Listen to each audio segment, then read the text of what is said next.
Hello, everyone, and welcome back. I hope you have enjoyed the proceedings so far. So we now move into the second part of the day, and this is where we have invited early career researchers, practitioners, professionals who have done work connected in some way with the three collections that we've been hearing about this morning. And so they are going to talk about the work that they have been doing, and this is the absolute cutting edge of research, of the exciting projects that they have been working on. And I'm looking forward to hearing about them.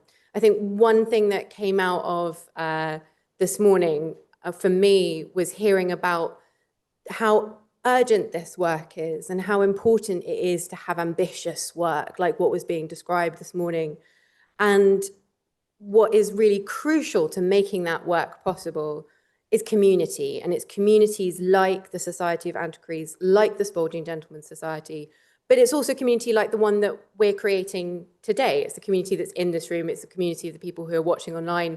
And hopefully we've got a recording, so they'll keep watching in the future. So I'm really pleased that we're able to bring so many different people together for today. So for our first panel, we'll be chaired by Anushka Rawdon, who is a recently elected fellow of the Society of Antiquaries and also used to work for the collections team in Burlington House. So I'm really pleased to welcome her back, and she will introduce the next speakers.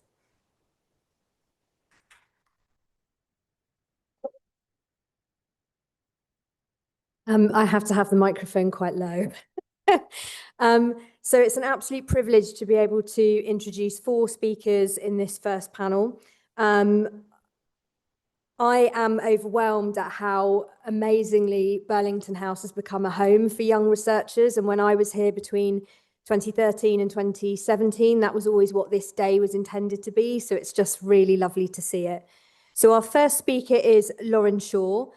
She has completed her PhD at the University of Roehampton, funded by Techne. Her research explored the legacy of Henry VII and Henry VIII's ancestry and lineage, building from 1485 to 1547, using methodologies from memory studies. Since completing her thesis, Lauren has worked as a Heritage Associate at Spalding Gentlemen's Society Museum and is currently working as the Assistant Curator at Celtic Harmony, developing the Centre's first exhibition programme and initiating a collections care and engagement agenda. Her current research interests focus on the late medieval and Tudor period, court culture, women's history, and ideas around memory. Please give her a warm welcome.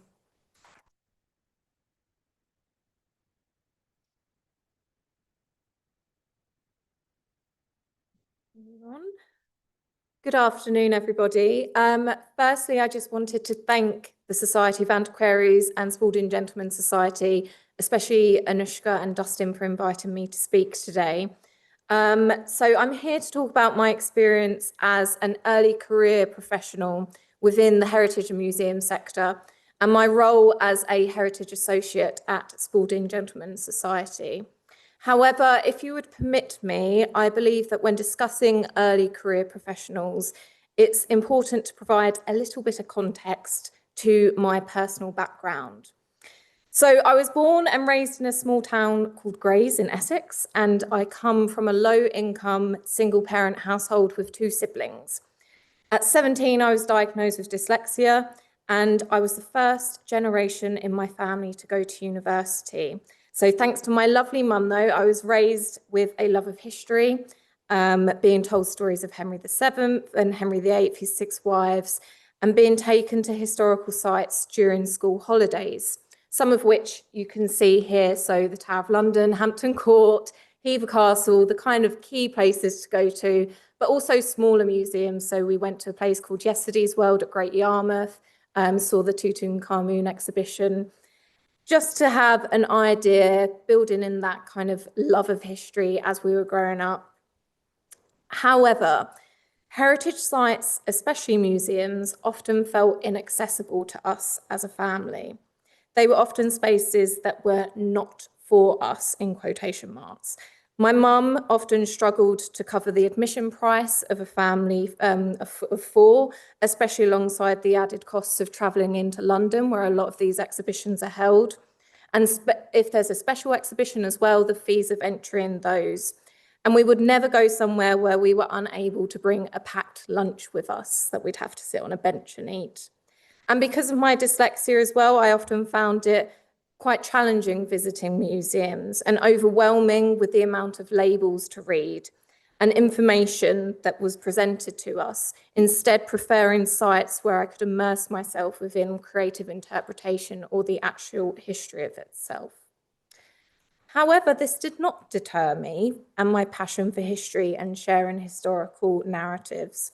I completed my undergraduate at Canterbury Christ Church University, where I had class visits to different archives and museums and historical sites, and it started to highlight to me that these spaces were just as much for me as they were for everybody else, and that I could begin to build a career within them if I so wished. I knew that this was a path that I wanted to take, but I wanted to continue also my historical research interests. So I decided to undertake a master's in early modern history at King's College London.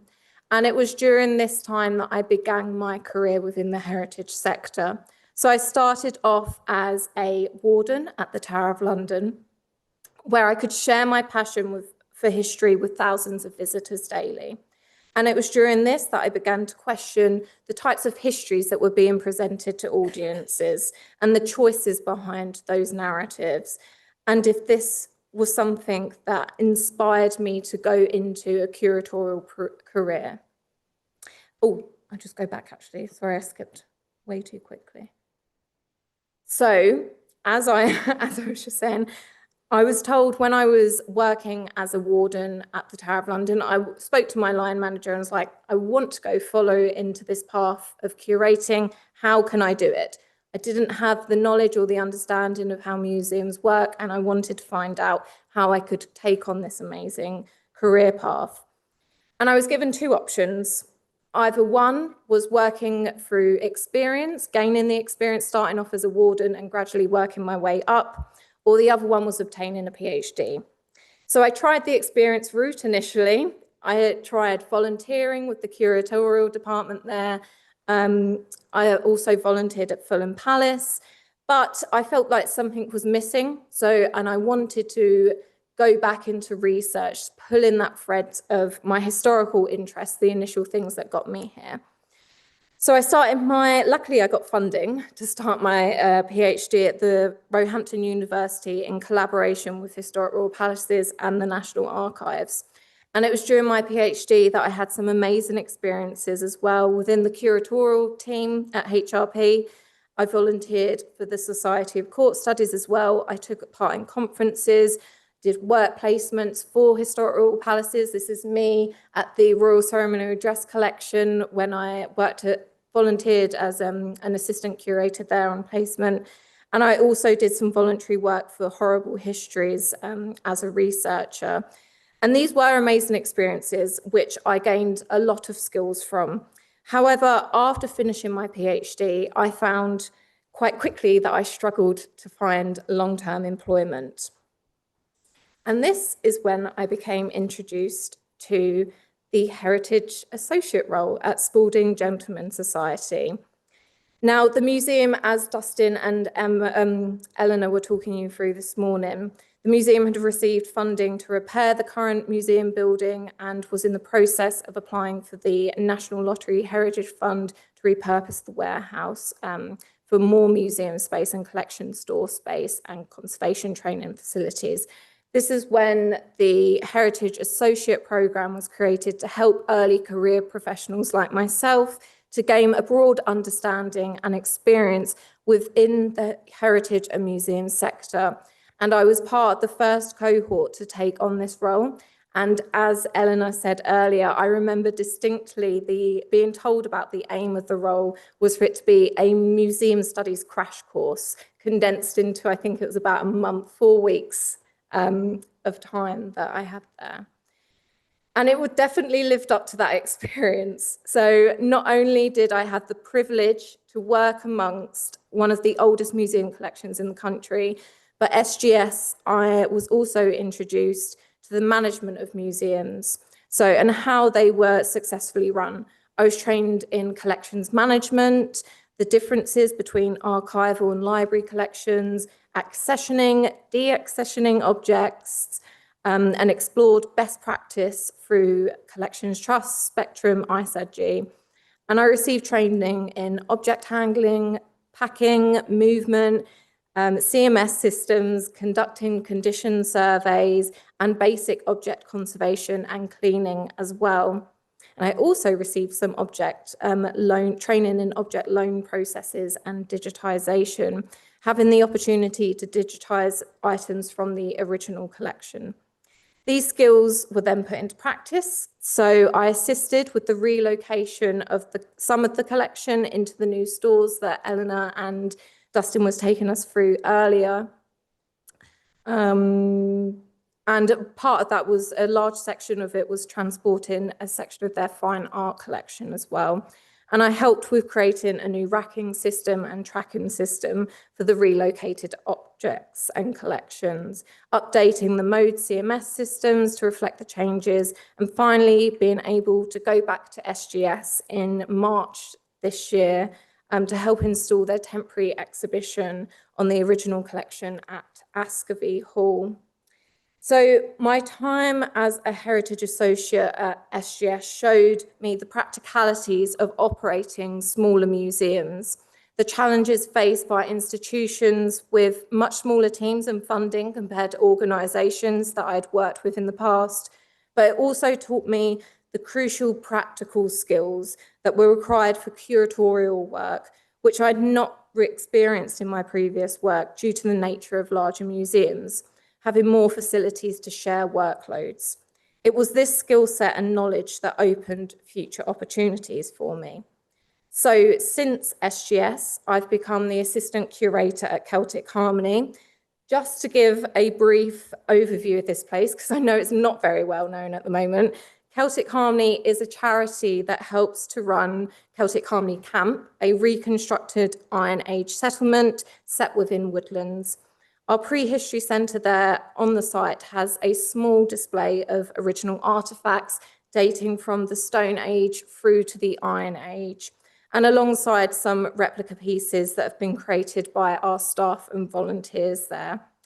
Our site has also recently received, for the first time, recognition as a quality assured visitor attraction from Visit England, and has been awarded Visit England's Hidden Gem accolade for 2025.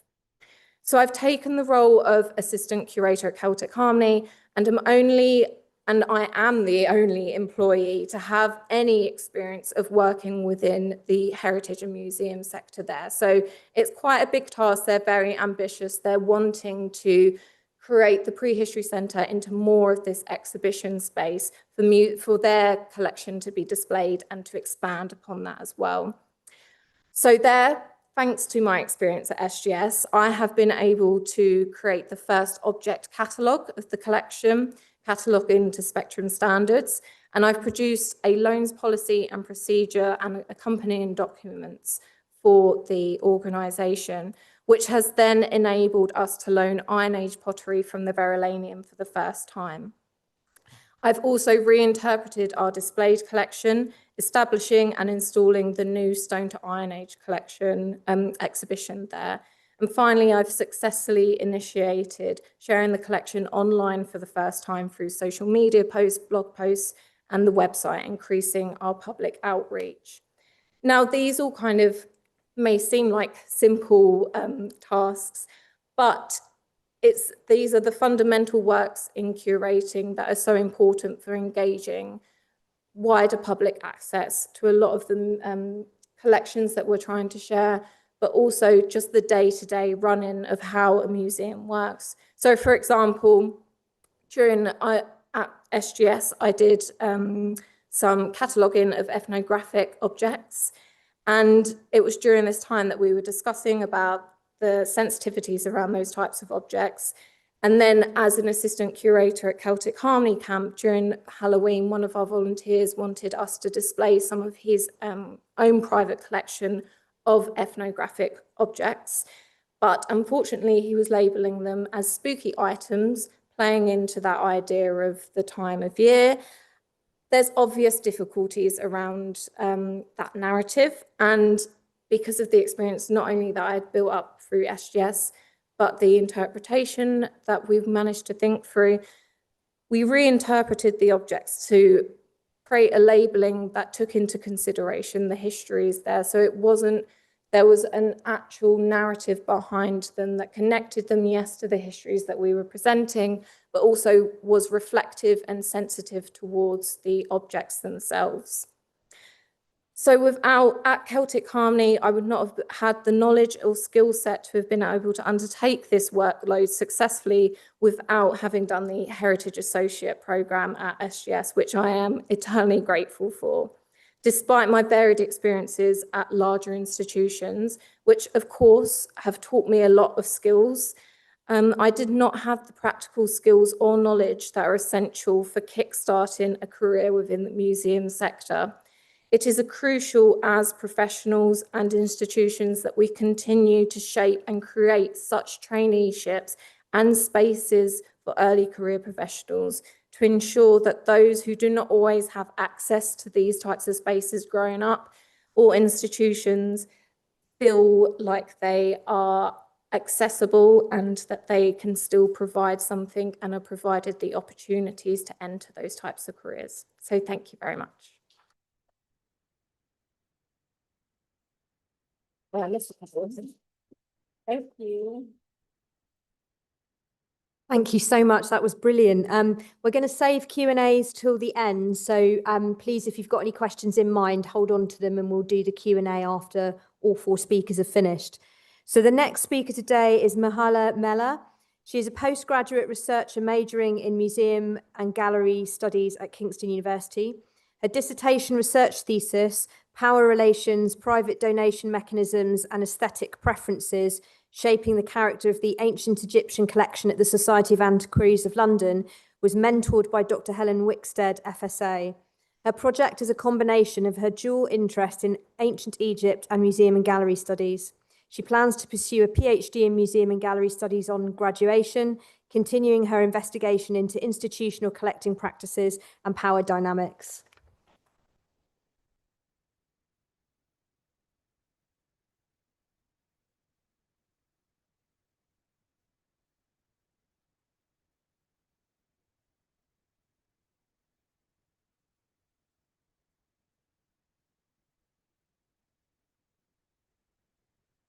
Hello. Can you hear me well? Yeah, okay. I'm here today to present the research that I did as part of my dissertation at Kingston University under the guidance of Helen Wickstead, FSA. First, let me say what a great honor it is for me to be able to stand here today, and thank you, Anushka, for inviting me. I was first introduced to the Society during my MA in Museum and Gallery Studies and was immediately drawn to it. When the time came to decide on a topic for my dissertation, I chose to combine my passion for Egyptology and to research the private donation mechanisms behind the Society's collection of Egyptian artifacts. My goal was to get a better understanding of how an institution associated with British antiquaries came to house artifacts from ancient Egypt. As we know, the Society played a major role in shaping the fields of archaeology and history. What the Society is less known for is its collection for ancient Egyptian artifacts. Members of the Society were drawn to ancient Egyptian culture from a very early stage, even before it became popular amongst the general public. There are records of meetings where members presented Egyptian items as early as the 18th century. In 1802, the Rosetta Stone was first brought to England. It was housed at the Society for a period of 2 years, where the members of the Society were entrusted in overseeing the initial stage of its study. For me, it was very exciting to read the minutes of meetings, recording of the stone's presentation at the Society. Unlike many other institutions, the society never purchased any Egyptian items, and all of the items housed in the society today are based on private donations. Private donation mechanisms are based on the aesthetic preferences and goals of the collector. Some collected to show their wealth and status, others out of genuine interest. Some donations were presented as a means of gaining status, while others were given out of a belief that the items were to be shared amongst people with similar interests. We cannot forget that colonialism also played a part here. In order to understand the mechanisms behind the items, I needed to research the source of each item and how it wound up being presented at the society. Here, my troubles started. The records recording the private donation to the society were not always kept to the standards we require today. Donors' names were not recorded precisely. Items presented by the same donor were cataloged together under one entry. Items given out on loan or donated to other institutions were not recorded. No exact record was kept on who handled what and when. Some of the items are clearly fake and today are marked as such, but there's no record of when and how they entered the collection. In order to find the information I needed, I was going to have to do some detective work.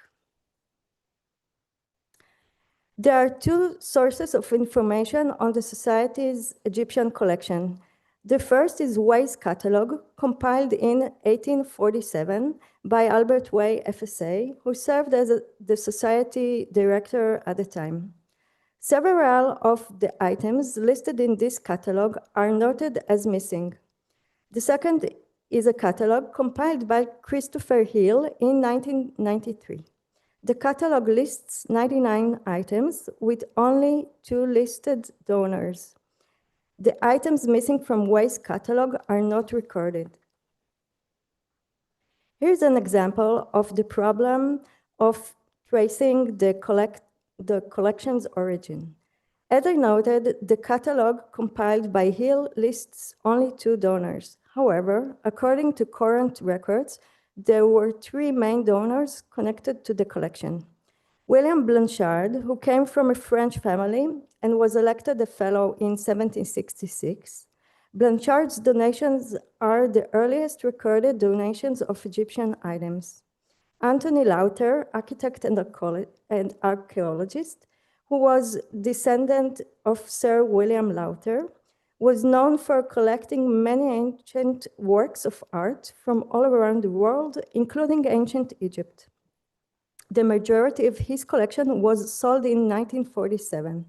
It is possible that some of the items came into the possession of Anthony Lauter, which he later donated to the Society in 1972. And William Spalding is not recorded as a donor in Hill's catalog. However, he is recorded as a donor in other records. In this case, according to correspondence dated 1987 till 88 between Beatrice de Cardi, who was the director of the Society at the time, and the British Museum, it was donated by Lauter.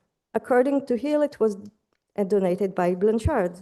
And according to current museum records, it was donated by Spalding. After looking at the catalog, I first began searching for the items donated by Blanchard. The first on my list was El Sal 1, the gold jackals, and the scarabs. Sadly, I was told that they were missing.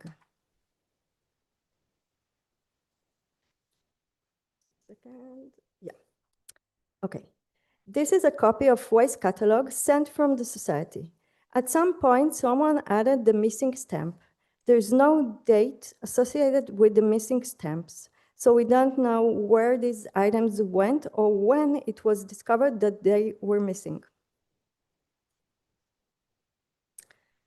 After going over the items located within the collection, I found this signet ring.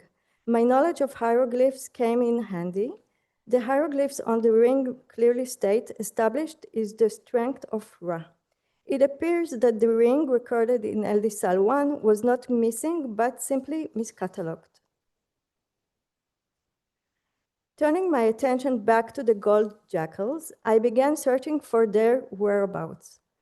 After much research, I discovered that housed within the British Museum's collection was a cast gold statuette matching the exact description of SAL 1.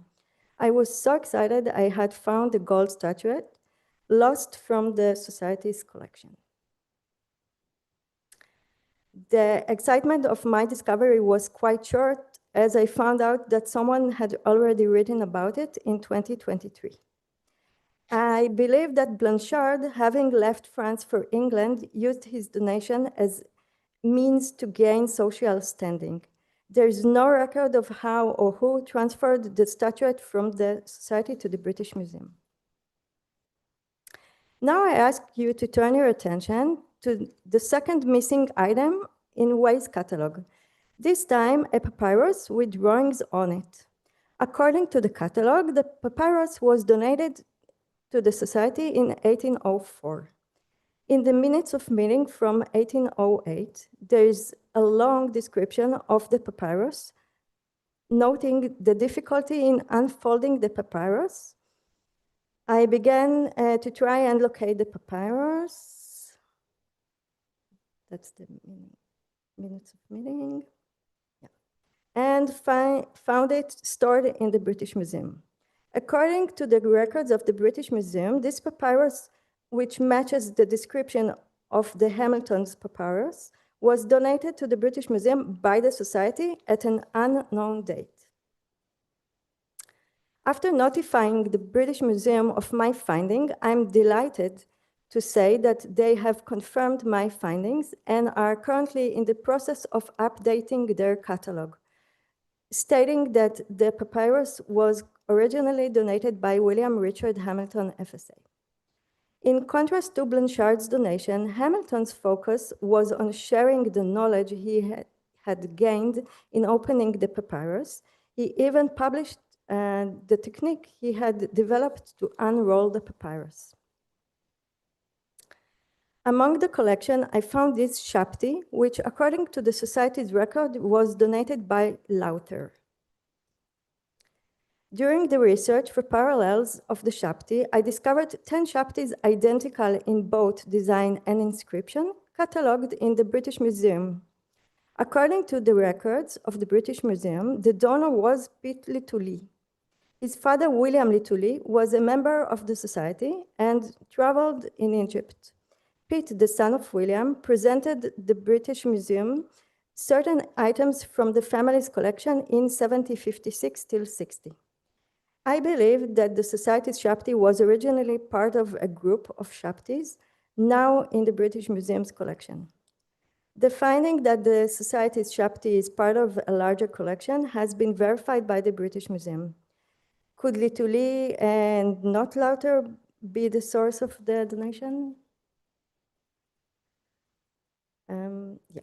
So when I set out, the goal of my dissertation was to get a better understanding of the origin of the Egyptian collection. I quickly found myself lost in the search for the sources of the items I wanted to research. It reminded me of my days sifting through the dirt, looking for scarabs and pottery shards in archaeological excavations. Only now I was digging through records. I believe that it is very important to understand the origin of the Egyptian items stored in these rooms and to understand the dynamics and aesthetic preferences that brought them here. It is just as important to understand why some of the items were donated by the Society and moved to other institutions, mostly the British Museum. The understanding of these mechanisms is crucial in the ongoing debate on whether these artifacts should be returned or should remain where they are. There is still much research to be done. What's next? Having started my research of the collection as part of my MA dissertation, I have mainly found how much more is yet to be done. As part of a possible PhD, I plan to first catalog the existing collection with an emphasis of tracing the origins of each item and correcting Hill's catalog. There may be more items that were donated to the society and that were then passed on to other institutions.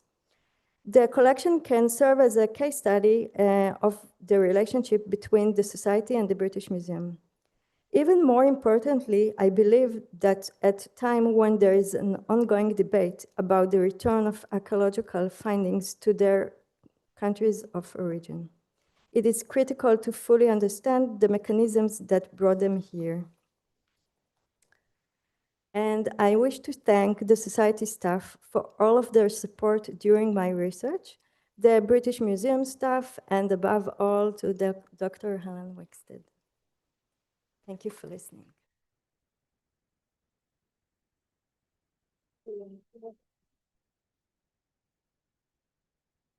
Thank you. That was absolutely phenomenal. Next, we have Ursula Griffiths, who is in the final year of her 3-year master's degree in the conservation of easel paintings at the Courtauld Institute. Her study at the Courtauld includes both practical conservation treatments of paintings alongside their technical study using a wide range of scientific techniques. She previously read the history of art at the University of Cambridge with a focus on the trade and use of artist material.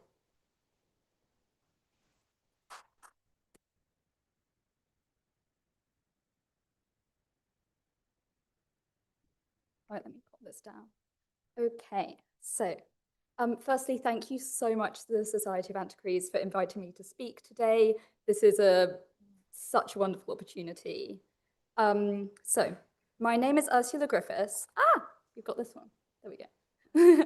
My name is Ursula Griffiths, and I'm in my final year of a 3-year master's in the conservation of easel paintings at the Courtauld Institute. And for my thesis, I've been undertaking the scientific and technical examination of 2 panels depicting the life of St. Etheldreda from the Society of Antiquaries collection. As of last Friday, I have finished the practical work of this project. However, I'm still in the process of writing it up and the interpretation of the results. So please do keep in mind that this is a work in progress. The study of these exceptionally exciting panels sort of came about from their upcoming feature in the exhibition Rule, which will be taking place in Norwich of next year. So, to introduce the panels, which usually are here, I didn't have them at the Courtauld Studios right now. So, these panels depict the life of St. Etheldreda, an East Anglian female saint whose cult centred around Ely. Indeed, these are one of only 2 surviving hagiographical depictions of the saint.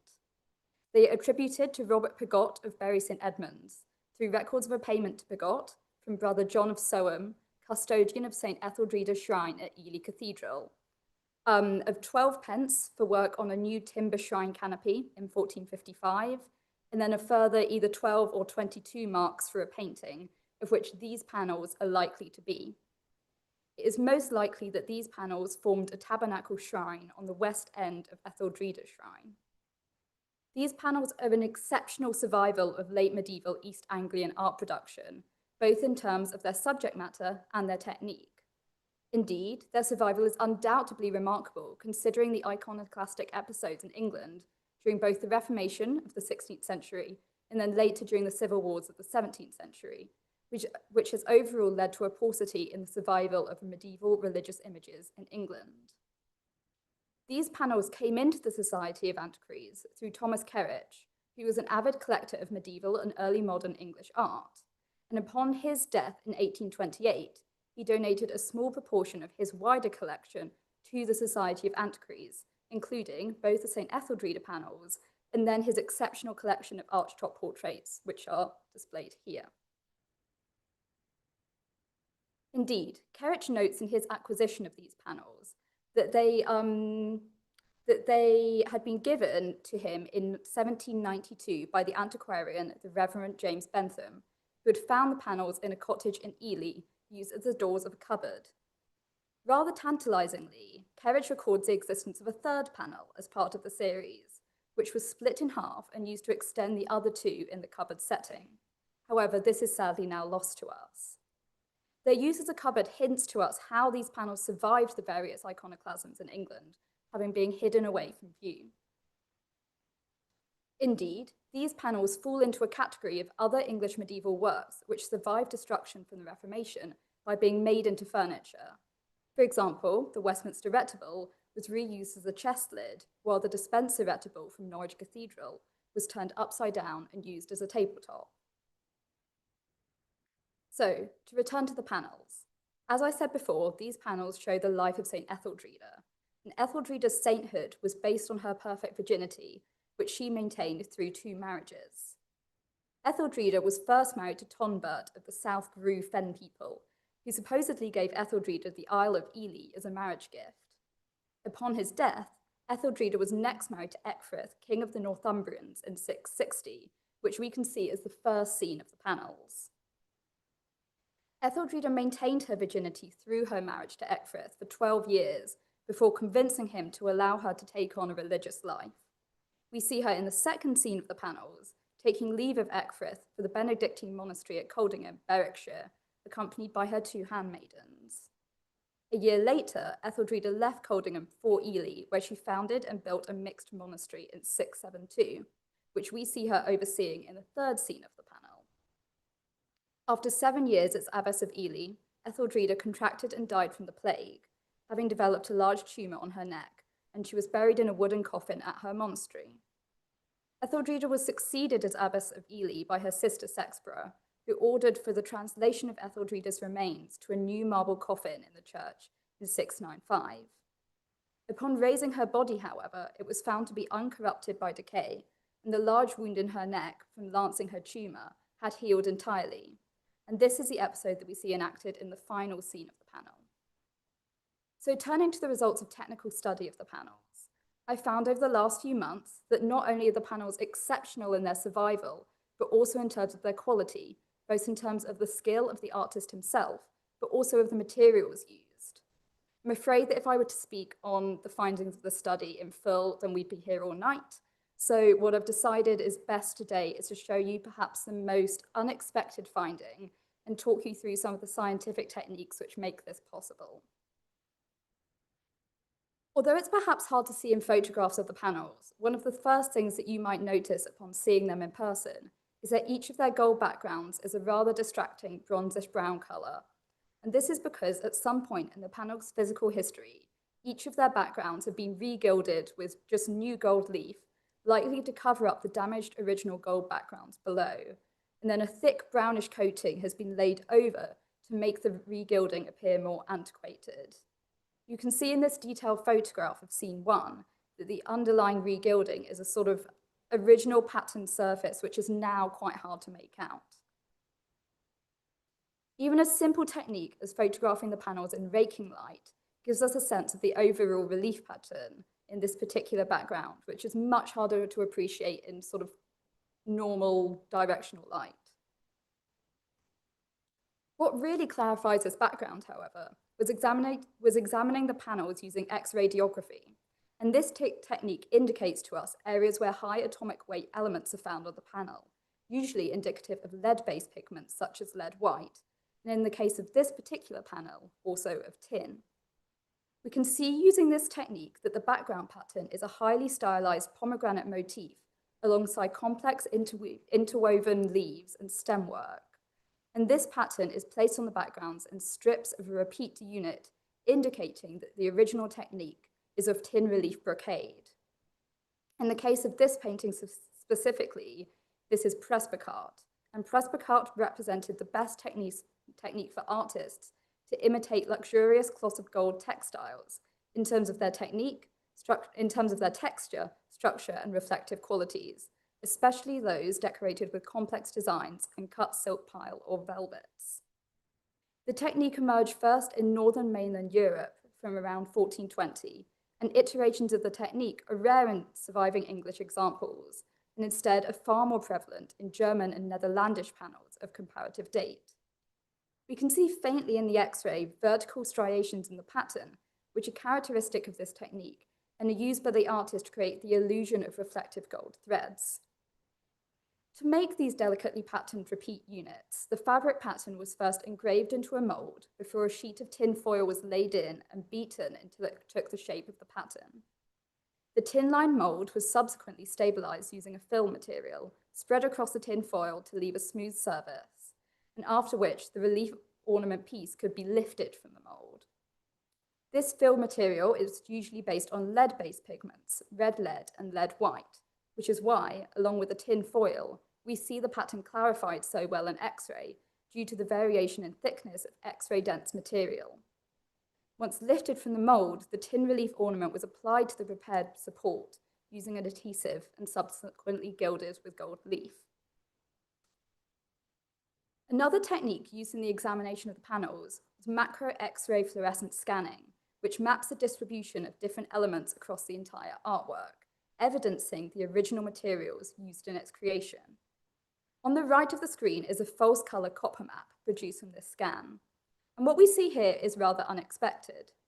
We see that a copper-based pigment has been used to pick out that background pattern. And when we compare this to the X-ray on the left of the screen, it shows us, with the relative thickness of the relief pattern, that this copper pigment has been applied in the low points of the relief, which is the areas without those vertical striations.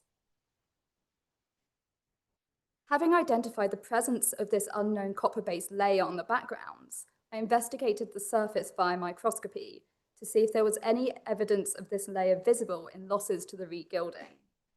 And what I found was a really rather beautiful surprise. We can see in this micrograph on the right of the screen a small break in the regilding, where we can see the original gold below. And within this small loss, we see these absolutely stunning particles of the copper blue-based pigment azurite. And if I have yes, here we go. So, I can't see the mouse on the screen. This right here is the regilding, and this is broken to reveal the original gold below. And these right here are those azurite particles, which is sort of that stunning bright blue color. Having used all these non-invasive analytical techniques together, I took a microscopic paint sample from the very edge of the background in order to clarify this information further and get a better sense of the technique. What you see here is a photomicrograph of that cross-section, which shows us the layer structure of this rather stunning background. What you see here at the base is the lead-containing fill mass, which is topped by that tin foil. And then you have a lead tin yellow-based mordant, which is essentially the glue that sticks where's my mouse gone? Which sticks the gold leaf on the top. And this cross-section here, we can see that the gold leaf is originally surmounted by a layer of the blue organic pigment indigo mixed with lead white, which I confirmed using Raman spectroscopy.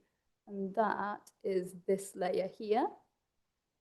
And then over the top of that base layer, we can see the dark blue coarse azurite pigment, which is this layer here. And then on the top of that, this is all of the sort of glue of that non-original gold, which is the regilding. So, with this knowledge, looking back at the copper map, which we now know shows the distribution of the azurite pigment, we can see that the pattern was picked out with blue azurite, leaving the striated areas uncovered, which essentially imitated a costly blue cloth of gold textile. My research found that actually each of the 4 backgrounds of this panel were originally brightly coloured, now hidden by this later regilding. For example, what I have on the screen is a detail of scene 3, and on the right you can see this absolutely tiny area of the original background that survives, and then all of the rest of this is the regilding, but it's just this area here. And this is executed in pastilia rather than tin relief, which was used in scene 1. And pastilia is where the ground material is built up with a brush to form a relief pattern.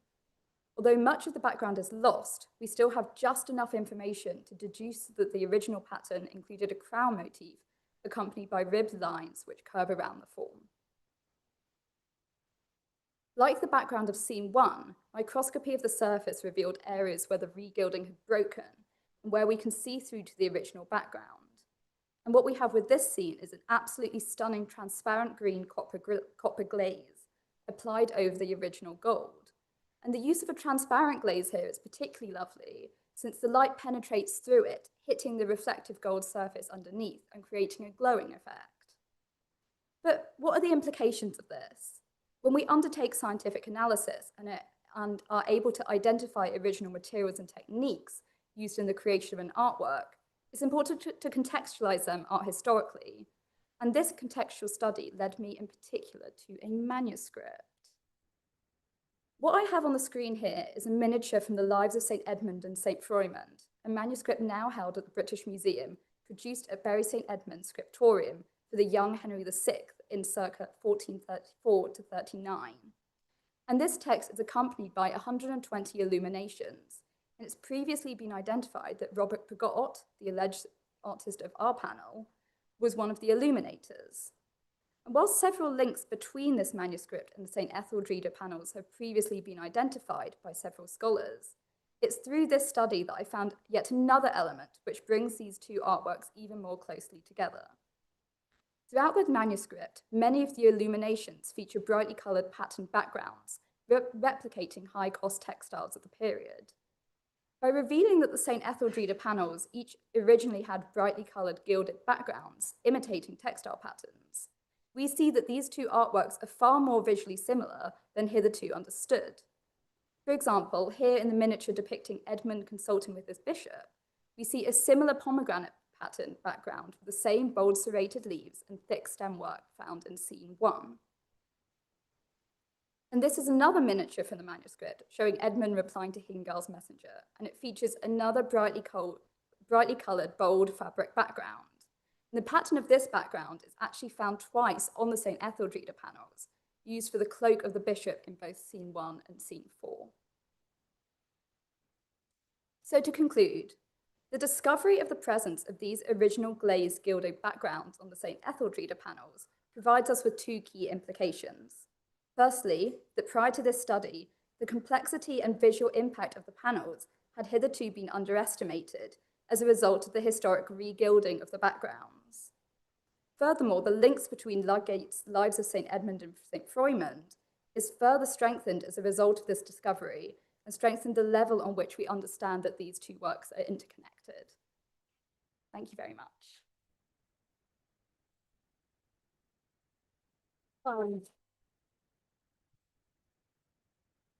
So for our last speaker today, we have Kate Alder.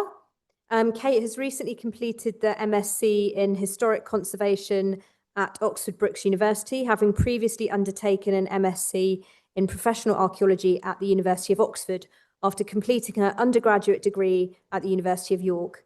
Kate has always had a passion for the historic environment, and after a brief hiatus to have children, continues to pursue a career within the heritage sector, currently working as a design and conservation officer at Swindon Borough Council. Here today, she provides specialist advice to the planning team on proposals affecting listed buildings, conservation areas, and other heritage assets. She's a huge advocate for the promotion and enjoyment of the historic built environment and has a positive and pragmatic philosophy towards heritage conservation.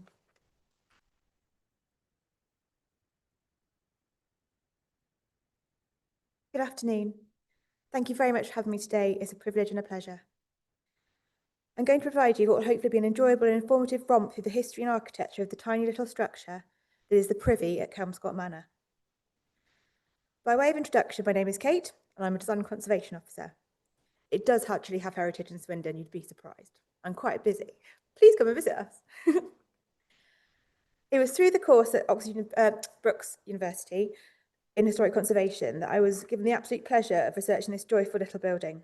One of the modules demanded that the analysis and recording of a small historic structure was undertaken, in which documentary research and evaluation, photographic survey, and on-the-ground recording came together to produce a building report.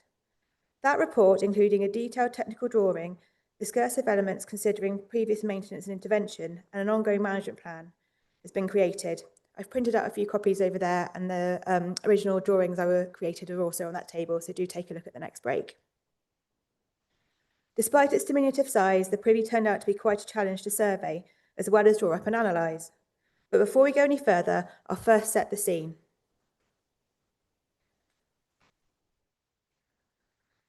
Kelmscott is a small rural village in West Oxfordshire, the manor being just north of the banks of the Thames, with its wider setting characterised by expansive flat agricultural land and floodplains comprising heavy clay, river gravels and silts. With regard to the built character, the vast majority of the village's buildings are constructed in the Cotswolds vernacular. That being limestone rubble walling with Stonesville slate roofing. The manor is constructed in that style too, with the additional befitting flourishes including stone ball finials in the roof design and a pretty impressive gutter system, as well as wonderful leaded windows.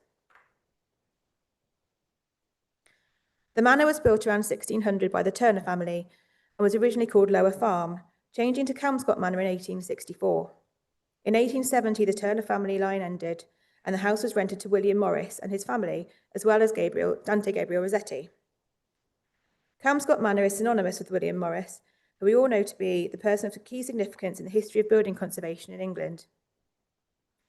As a result of Morris's occupation of the property in the late 19th century, along with his wife Janie, their children, and for most of the period Rossetti, the property has a strong association with the arts and crafts movement, the Society of the Protection of Ancient Buildings, otherwise known as SPAB, and the Pre-Raphaelite Brotherhood.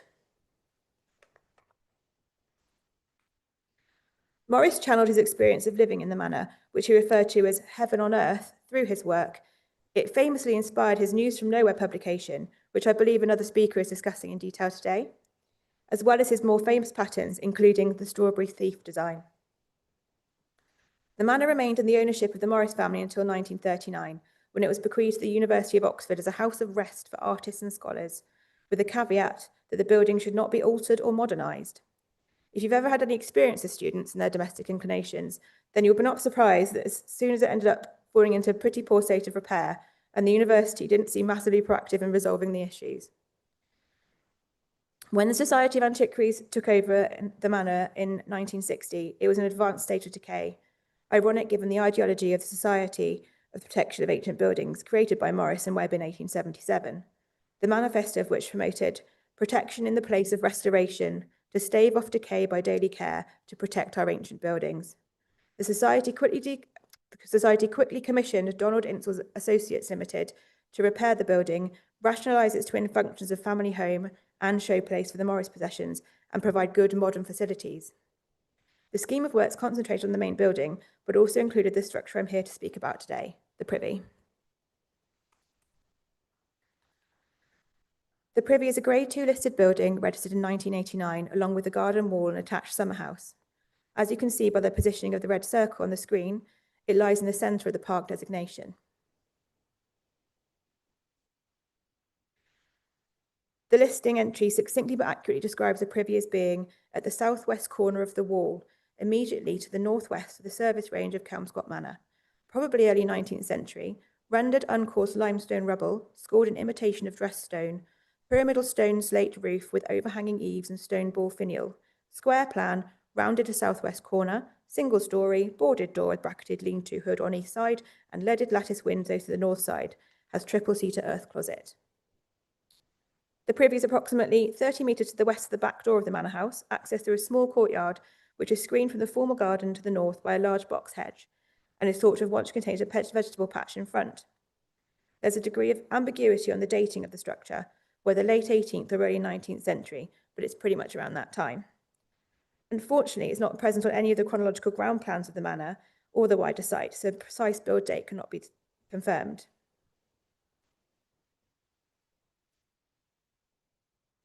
So the survey. The survey undertaken comprised two elements, on-site work and following that, desktop processing. A standard set of site kit was utilised, as can be seen in the picture. The usual health and safety planning prior to visiting the site was undertaken, with a full risk assessment approved by the staff of the manor.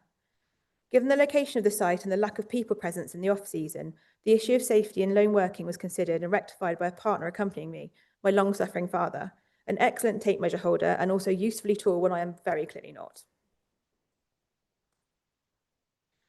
The photographic survey was undertaken in overcast, dry and very cold conditions in January 2025 with minimal foliage and bloom. The photographs were taken on an iPhone and resulting images were edited post-visit for clarity within the Apple photography suite. The subject was approached in a methodical fashion, first photographing each elevation and taking note of features of interest for further detailed investigation later. Positioning was considered prior to each shot, as is best practice. On the outer elevations, they're continuous, as you can see in the screen there. But internally in the garden wall, they're not. So it's quite confusing, really, and chronologically quite difficult to unpick.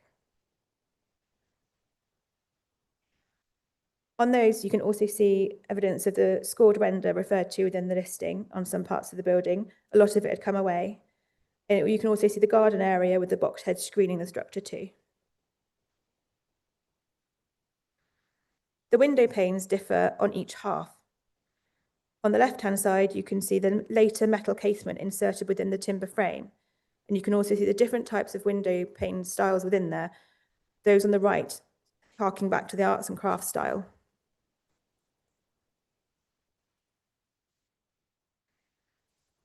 Oops, sorry, I'll just go back to that one. There's also evidence of the cementitious mortars used in a spab style, as well as the visible timber putty and timber insertions. Current conservation practice might suggest different approaches now, but this was what was undertaken during the 60s renovations. Internally, you can see the terracotta tiles were also applied in the 60s, as well as refurbishment of parts of the toilet seating structure and plastering. Photographs are an essential component of a building survey, acting as part of the final record when captured appropriately, as well as an aid memoir when compiling the resulting report off-site. They proved extremely helpful in the drawing up stage at home. Lining up the elevations in shot was challenging at times due to the very wonky nature of the structure and the ground level irregularities too. With regard to the measured survey, the privy was challenging, given the irregularity of shape, varying external ground levels, subterranean voids, complex detailed features, and assessing the phases of construction and renovation. Prior to measurements being taken, preparatory sketches of the building plans and elevations were drawn up, ready to annotate with the data taken at site. These can be seen at the back too. Detailed parts were sketched and measured along the way on site. The hand measurement process was undertaken in a methodical and orderly fashion. The survey equipment utilised included traditional tapes as well as more modern items such as digital laser devices, as seen in the earlier photo. Externally, measurements were taken at chest height, anti-clockwise around the building in running, clear, linear dimensions with supplementary measurements to locate external features in relation to the internal counterparts. The roof was a real challenge to measure, with quite hilarious scenes of me balancing on a stepladder supported by my father whilst trying to very quickly but accurately ping the laser measure from each lower corner to the top of the ball finial before the machine automatically shut itself off. I think I had about 12 seconds. It was hard. Internally, all plan measurements were taken again at chest height, clockwise this time, as running linear dimensions again, where possible to avoid cumulative error. Recesses or projections were recorded with a measuring rod or pocket tape. Windows and doorways are measured in the structural openings, with wall thicknesses taken at these points too.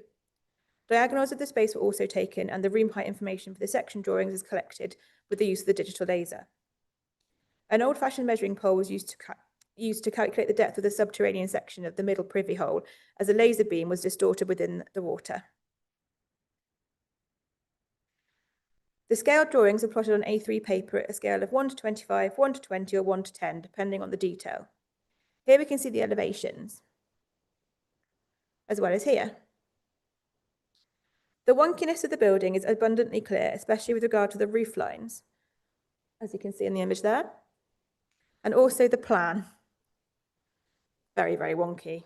No real 90-degree angles. It was a very difficult thing to draw up.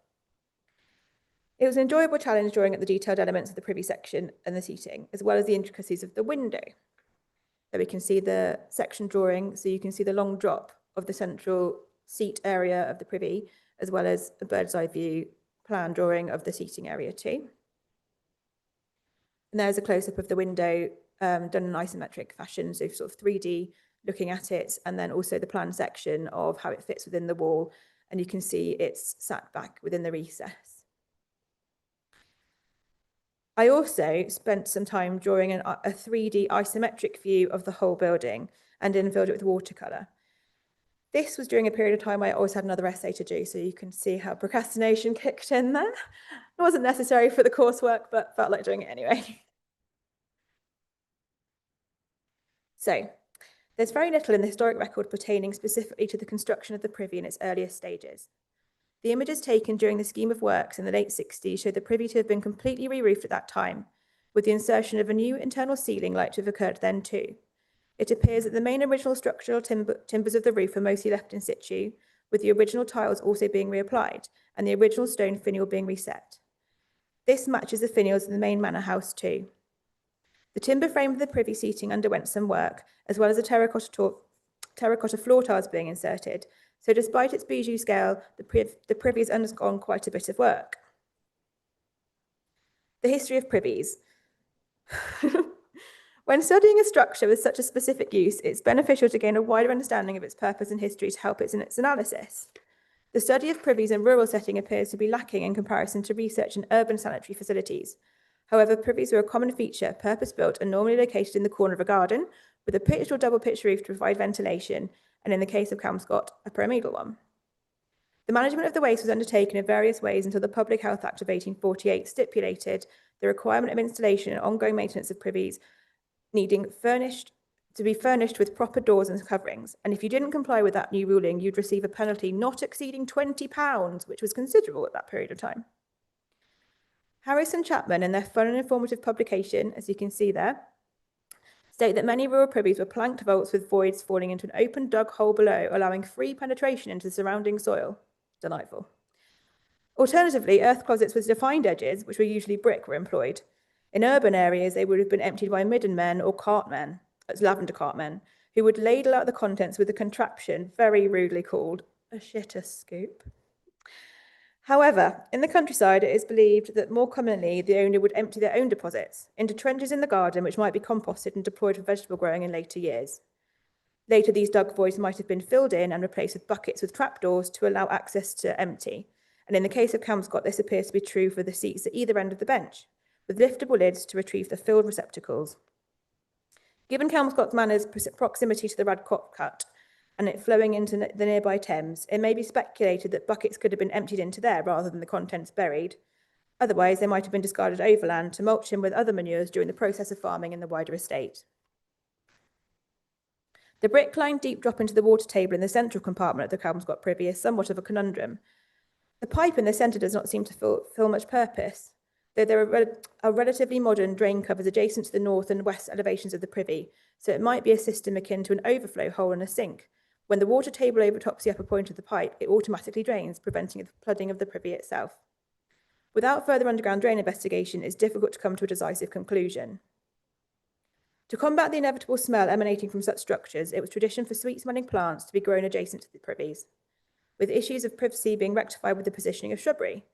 Both of these things can be seen at the Kelmscott example, with the creeping rosebush by the door and the large yew obscuring visibility of the privy from the main garden and house.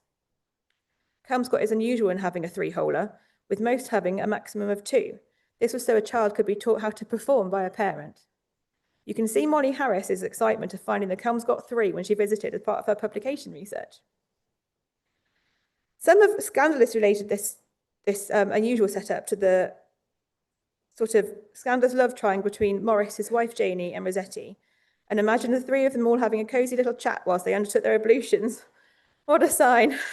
What a sight. So what did we gain in terms of knowledge from this project? We gained a good understanding of the structure's physicality through the building survey. It's of considered design and sits comfortably in its setting in relation to the manor, matching its materials and finish. There's some reference to the arts and craft movement with regard to the window panes, and there's been multiple phases of development with major refurbishment in the 60s. It's in relatively good condition, but with some inappropriate intervention in places. For example, the cementitious mortar fixes not being ideal, and it would not be recommended practice today. This can cause issues such as spalling. The ceiling insertion detracts from the building's authenticity, and some of the timber insertions might have been undertaken more considerately, but perhaps the SPAB visible fix rule was being applied in relation to these two. Overall, the building would benefit from a degree of maintenance, but it's in generally solid nick. Hopefully, this small project that I've created will be a useful addition to the historic record of the manor and might feed into the conservation management plan for the wider site, which currently states the overriding aim will be the continuation of creative conservation. To conclude, I'd like to offer my massive thanks to Dr. Cathy Haslam and the team for allowing me access to the site. The project was a steep learning curve for me and will hopefully prove useful to Kelmscott too, even if it's just a matter of record. I'm sure many of you have already been, but if not, then please do visit the property if you can. It presents its history in an immersive and wholly enjoyable way. It's a fabulous use of a historic asset, and the tea room also serves excellent cake. It has a lovely little gift shop as well, and is open to the public on set days between April and October each year. Thank you very much for listening.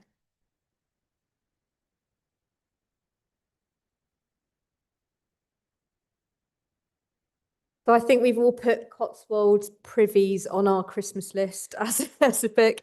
Can I invite Lauren, Mihala, Ursula and Kate up here for questions?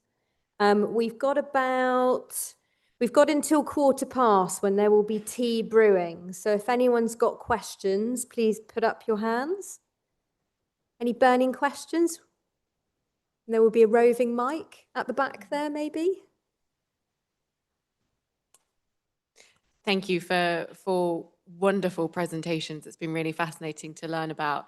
I wanted to thank Lauren for sharing your experiences. I wish I could pretend that it was intentional that we started off with you in that presentation, and then I could take credit for that. But I feel like you really set the tone moving forward for the importance of this afternoon in a day like that today. So thank you.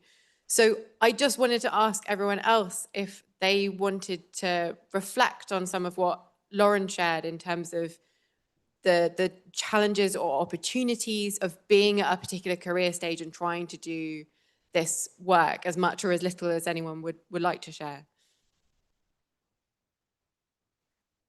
Had a cough. I've actually just started this career in terms of sort of heritage management, and I'm quite old. So my background is in sort of academic archaeology, and then I ended up working for the wildlife trusts because I came out of my first degrees during the height of the recession when there was no archaeology happening. And then I had children and took nearly a decade off to bring them up. So I then became a planner and a planning enforcement officer. So I've not really gone this traditional route through either academia or years of experience. I've just somehow been given this job at Swindon. Hopefully I'll do well at it. But it really was doing the Masters in Conservation at Brookes that got me that role. But I think it helped that I'd had the planning experience. So I think it goes to show that you can access heritage jobs from all different directions, and that you don't necessarily have to have years and years of experience in a specific role associated with heritage or history. But if you're passionate about the subject and you push yourself towards something, then I think people recognise that.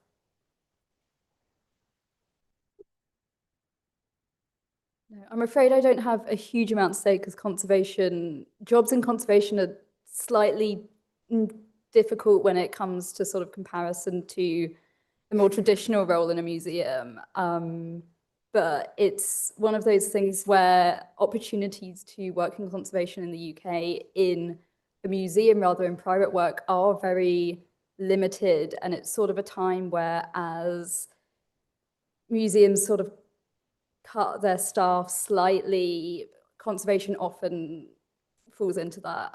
So it's an interesting time to be entering the sort of field of conservation, but we'll see what happens.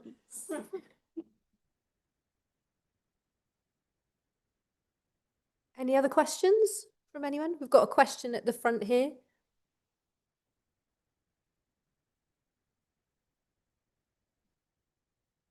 Thank you very much, everybody. Kate, 2 questions for you. The first one, your recording was meticulous. Have you recorded somewhere what your chest height was? You kept referring to it. That's the first question. Yeah. I know, but no, that's just the standard form. That's the recommended thing to do. So I can see your point.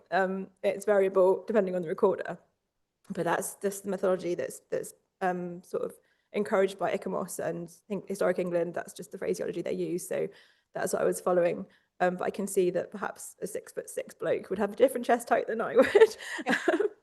And did you say you had a second The question? second question, in your research, did you come across the book The Specialist? I didn't, no. Wonderful. It's a humorous look at building privies, where they should be, how deep they should be, Oh, and actually it's really good. thank you. I'll have a For look. instance, the privy should be beyond the woodpile so that shy young ladies have got an excuse to go out and come back. Any other questions? There's a question at the back. Maurice Howard, I'm a former president here. Just to thank Ursula in particular for taking St Etheldreda forward, because it was a sort of unspoken promise to Pamela that I made that we would have a conference on those panels, because she was absolutely, riveted by them. And I can't remember, I remember her original entry on Queen Mary was 50 pages long, and the entry on St Etheldreda was 35 or something, and going through those, I thought this is a long and valuable record. But what I wanted to say is, as you will know, we're going to celebrate the 200th anniversary of the bequest in 2028. Pamela composed that biography of Kerridge for the catalogue.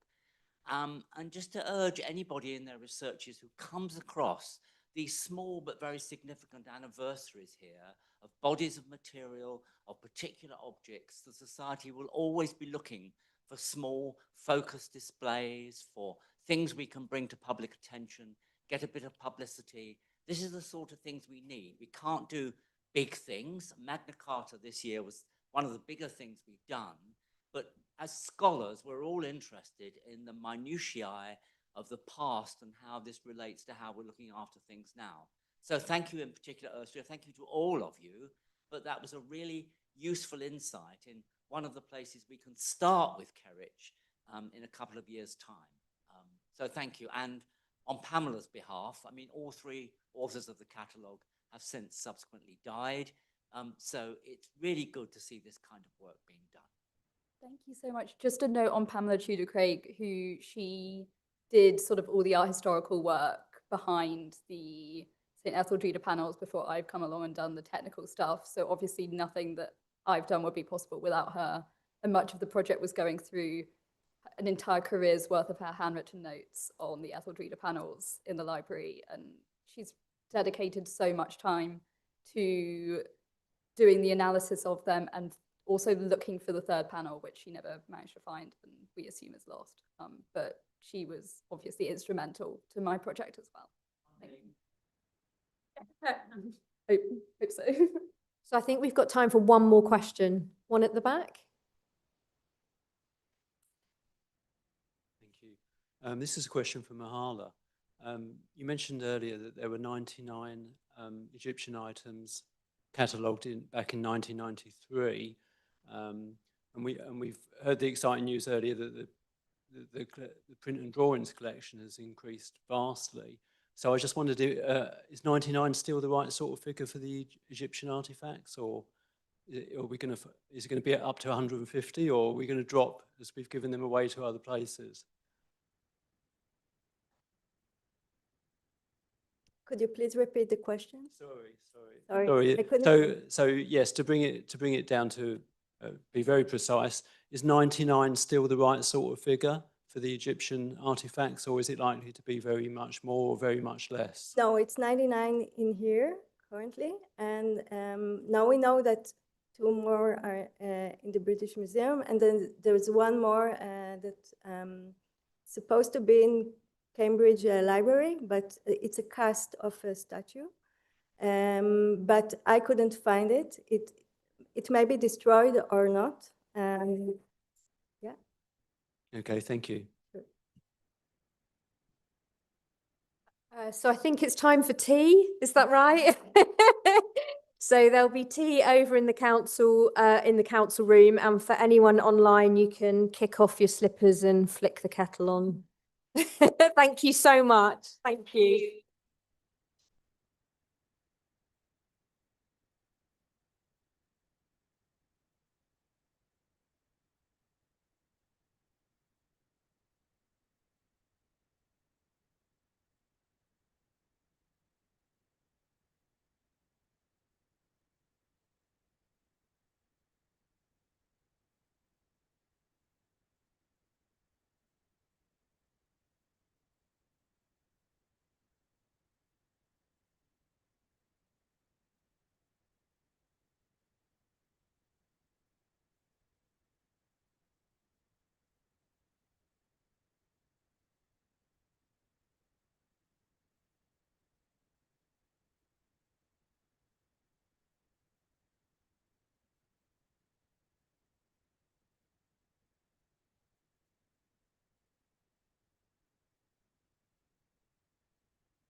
We're bringing the history of Ascafee Hall and Gardens to life this weekend with our Ascafee Enlightenment event. So one of the many reasons that I think this event is important to Ascafee Hall is that it brings the community together under the banner of having fun, finding out a little bit about the history of the hall and local heritage and connecting people.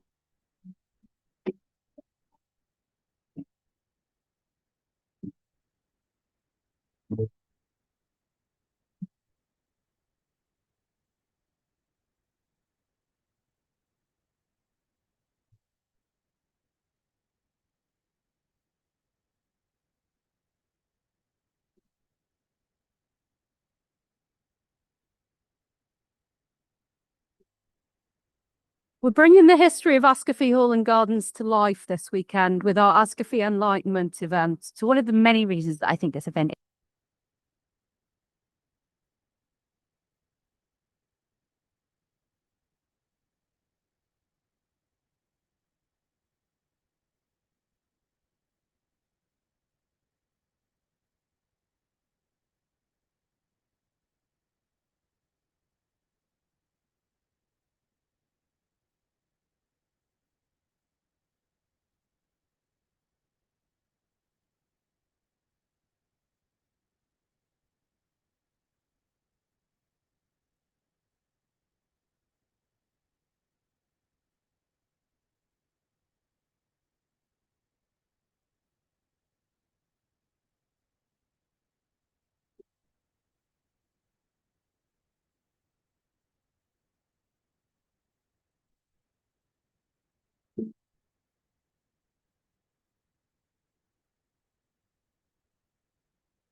Marvellous.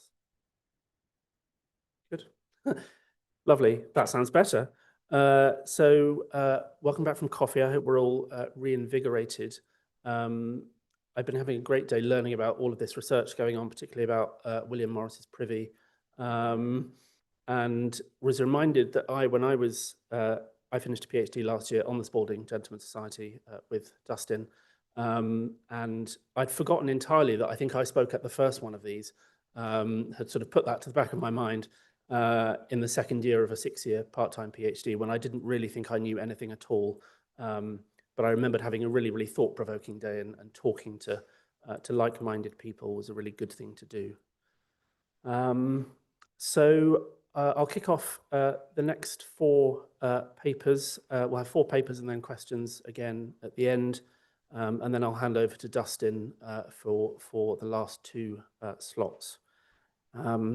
Firstly, I will introduce Dr. Hannah Boston, who is Leverhulme Early Career Fellow at the University of Lincoln.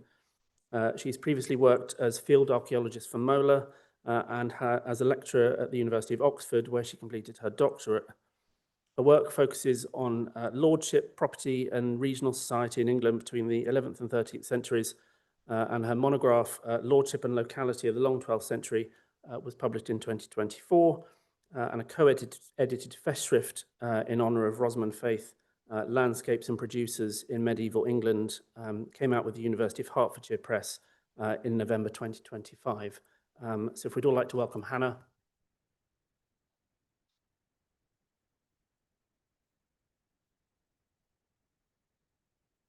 Cool, thank you, Liam. Right, can you all hear me okay? I can hear myself echoing, so that's a good sign. Yeah, thank you for the very kind introduction, and thank you to all of the organisers for what's been a really interesting day so far. And hopefully, I won't break the trend here, but we'll see.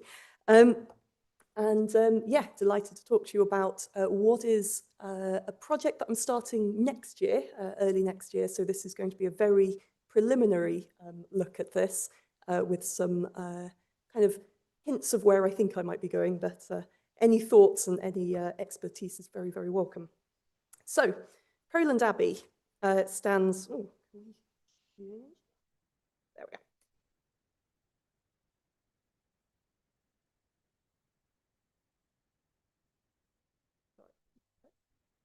Ah, no, it's changing on here, but not on here. I'm trying to change my slide.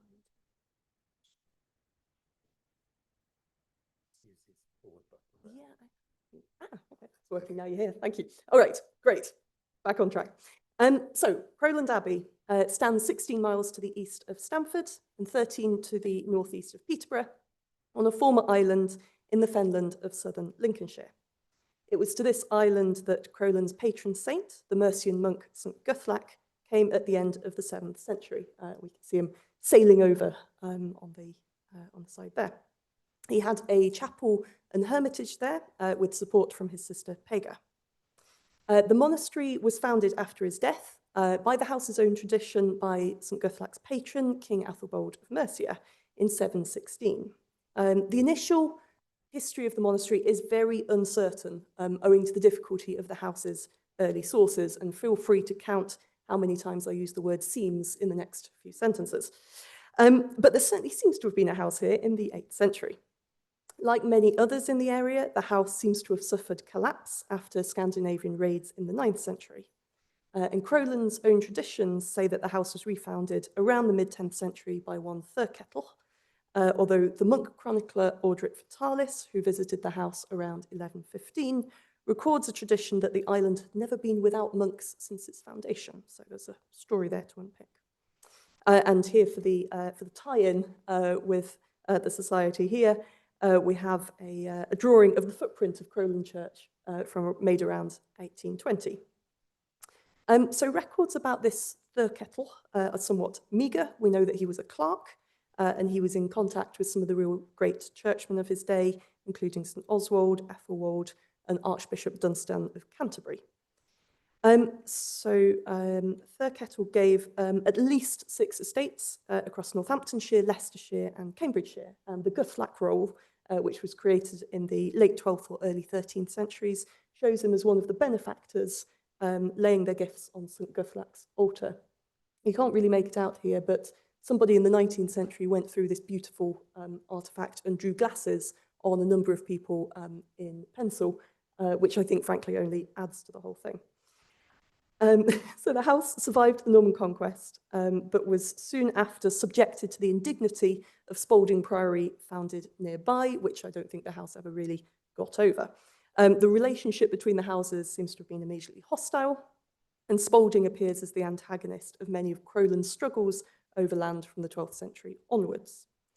Crowland was finally suppressed by Henry VIII in 1359, and the church continued in use as a parish church while the monastic buildings around it fell into disrepair. And it's a lovely place to go and visit on a sunny day. When it's not too windy, it gets very windy. So the site has recently been shown in excavations. I apologise, it's a little bit blurry, but has recently been excavated by Duncan Wright and Hugh Wilmot, and is shown to have lain within a massive prehistoric henge. They were surprised at how much they found, as well as finding a medieval chapel there. And the account of St Guthlac's life describes him making his dwelling by digging into the side of a demon-haunted mound, which could well be a prehistoric one. So people at the time seem to have been aware of the history of the site.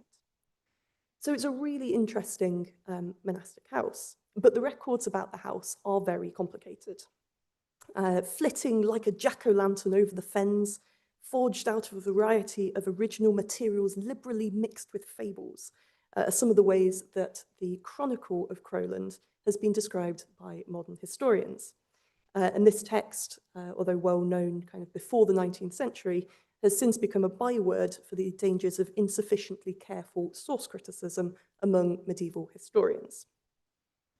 So the text of the Historia Crowlandensis is one of the main sources for the house, albeit a very tricky one to use. So the text is composed of 4 sections, each of which claims a different author.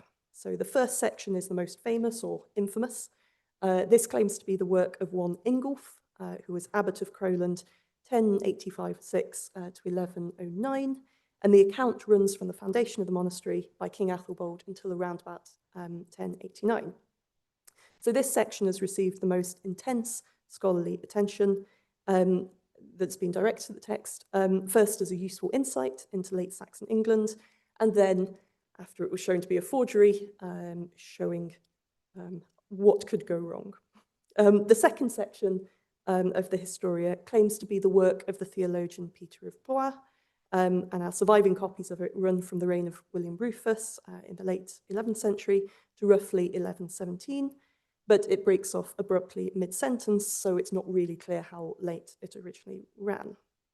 And those two are very definite forgeries.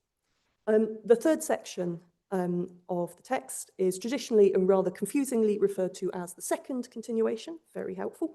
This covers events in the house's history from the reign of King Stephen in the mid-12th century to what the author claims to be his own time in 1469. Again, the beginning of that text is missing, and the author of it doesn't identify himself, but does say that he's a prior of Crowland. So these first 3 sections contain a mixture of documents linked together by narrative, and they largely focus on the abbey's landholdings. The fourth and final section is generally known, again, helpfully, as the third continuation, and the author of this delves back before the second continuator breaks off to cover the Wars of the Roses up until 1486. This last section of it is the one that's received the most attention.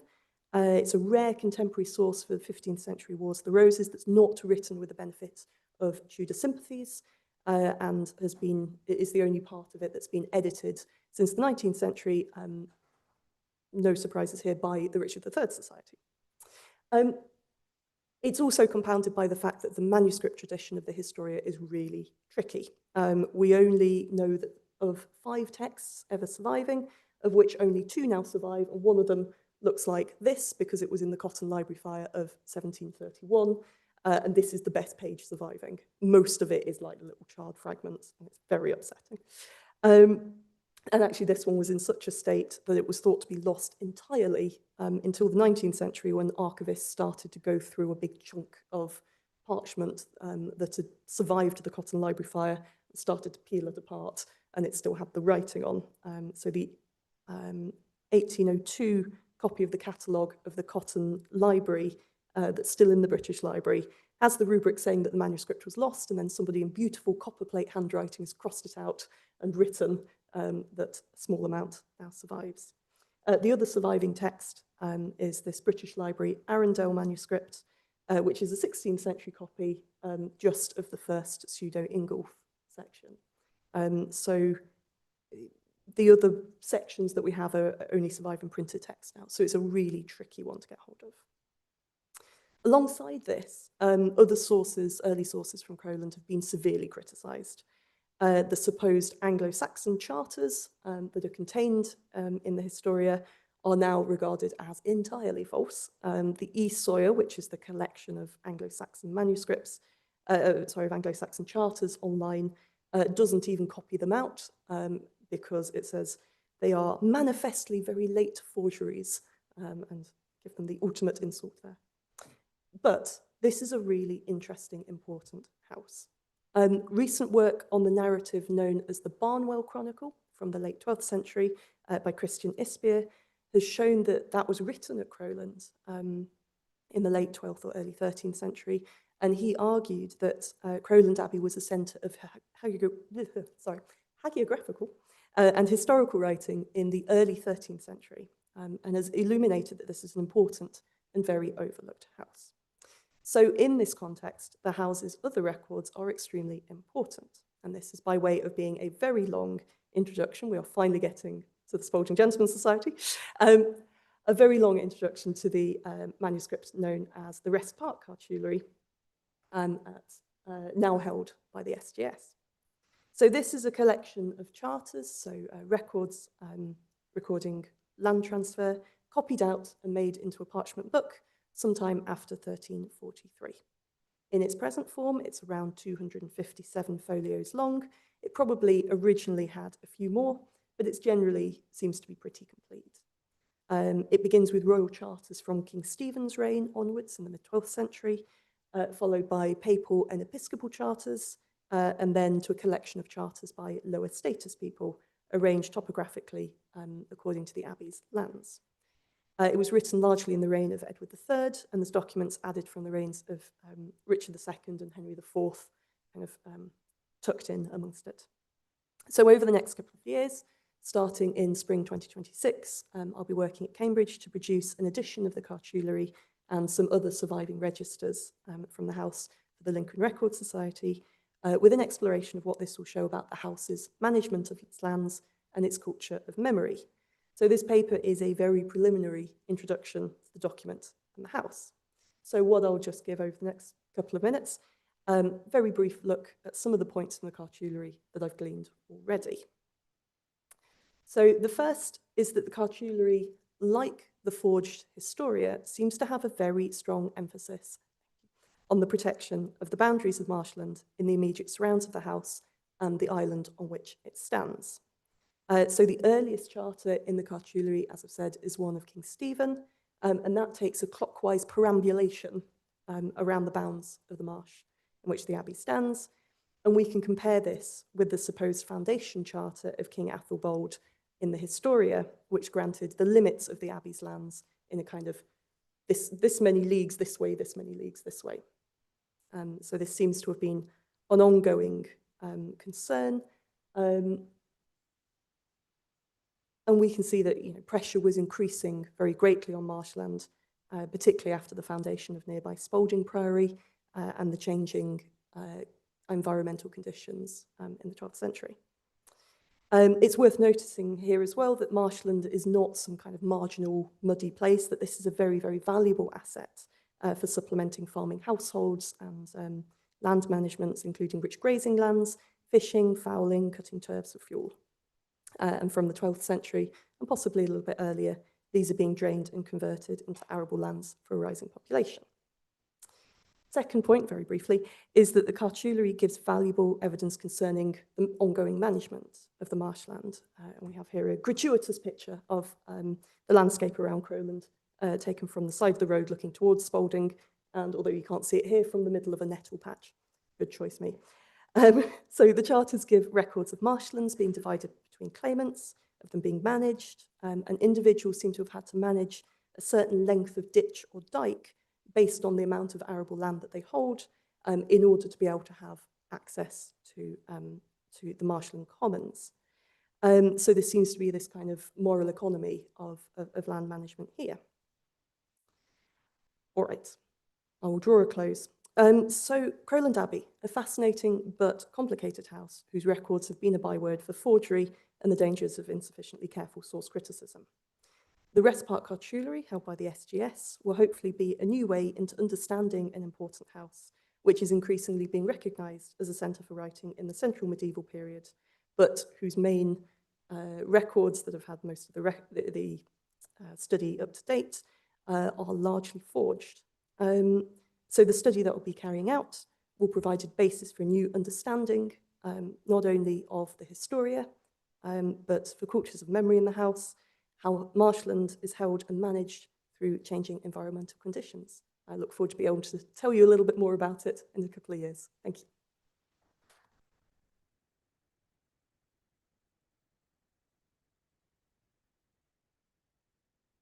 Thank you, Hannah, for that. That was wonderful. I'm now going to move on to introduce the next speaker, Dr. Jake Elliott, who is currently an associate lecturer at Oxford Brookes University. His research explores the works of William Blake in relation to contemporary visual cultures, with a particular emphasis on how London was conceptualized in the Romantic period. His work has been published in the European Romantic Review, and he has been a UKRI funded research fellow at the Huntington Library in California.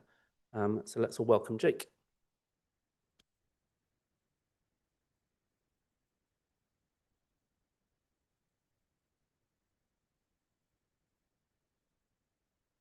Hello, everyone. Thank you so much to the organisers for inviting me.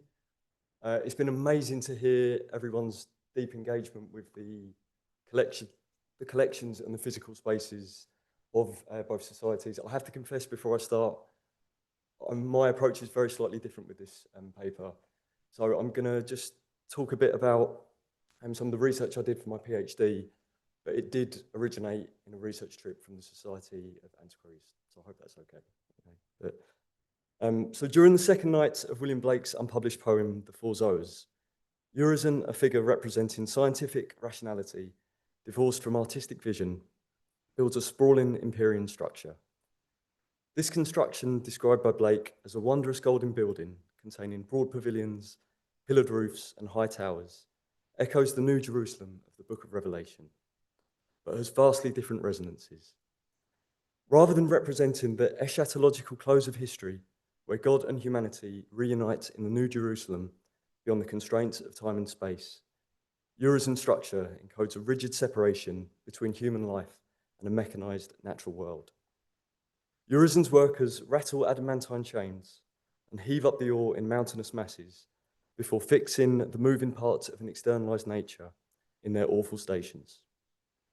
Urizen's cosmic building is the result of an almost industrial process, one which alienates human life from eternity by casting it as a constituent part in a mechanized material world. Intriguingly, in Blake's later additions to the manuscript, this process is also linked to the building of ancient Druidic structures.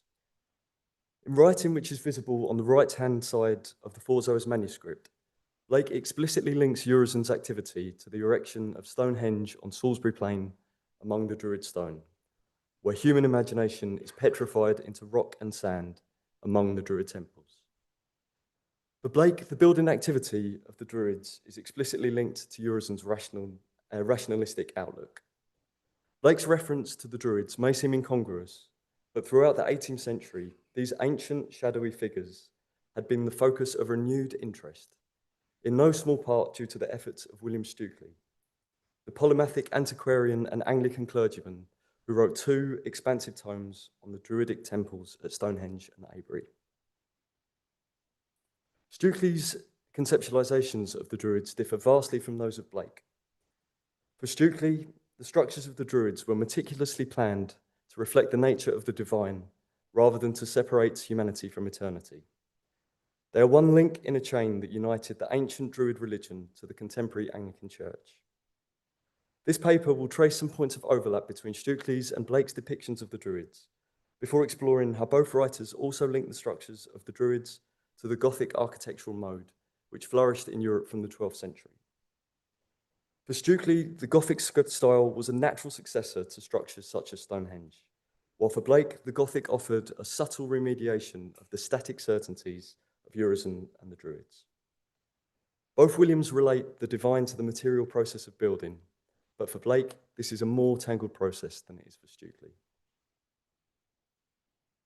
It's difficult to establish direct links between the works of Blake and Stukely, although the writings of the latter were published regularly by the Society of Antiquaries, for whom Blake's apprentice master, James Bezier, and most probably Blake himself, engraved numerous plates.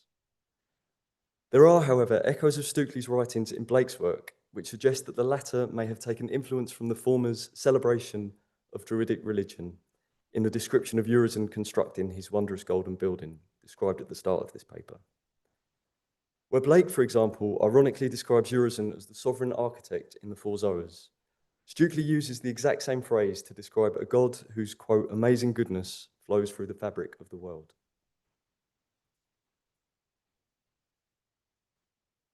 Similarly, where Urizen's plan for the construction of his cosmic building squares the heavens and divides the elements in finite bonds, Stukely attributes the glory of the Druids' material structures to their knowledge of the geometry of a circle and its measure of 360 parts. The accompanying diagram of Stonehenge in Stukely's text even exhibits this careful use of geometry utilised by the Druids to express materially the divinity of the sovereign architect. According to Stukely, the Druids' knowledge of mathematical form was so developed that Stonehenge was purposely shifted 6 or 7 degrees away from the cardinal points of the compass to account for the tilt of the earth, and to allow its northernmost entrance to fully frame the rising of the sun at the summer solstice. Blake's depiction of Urizen's wondrous building as a structure whose pillared halls and rooms received the eternal wandering stars also evokes Stukely's description of Stonehenge as framing the sun as it rises on the morning of its longest journey. Blake and Stukely's depictions of Druidic structures are uncannily similar. Both link Stonehenge's geometric blueprint to the will of a sovereign architect, but where for Stukely, the Druids build monuments to the true religion as authentic disciples of the patriarchal priests, Blake upholds these figures as distorters of the true original religion founded upon vision. For Blake, these figures degraded true vision by externalizing and reifying humankind's imaginative impulse, and like Urizen in the construction of his cosmic structure, establishing a fixed external world. Blake and Stukely do not just portray the Druids in relation to a sacred geometry, however. They both, in slightly different ways, also link Druidic structure to the Gothic architectural style. I will now turn my attention to how both Blake and Stukely relate the Gothic to the Druidic, to show another point of divergence between the two Williams, one which I suggest is fundamental to Blake's understanding of the role of artistic creation in recasting what he defines as the rational certainties of Urizen and the Druids. As mentioned previously, Stukely viewed the Druids as propagators of the religion invented by the great patriarch Abraham. They're purveyors of the true religion which found its contemporary expression in the Anglican Church. Stukely also, however, perceived this religious or doctrinal continuity within the religious edifices constructed by the successive followers of this true religion.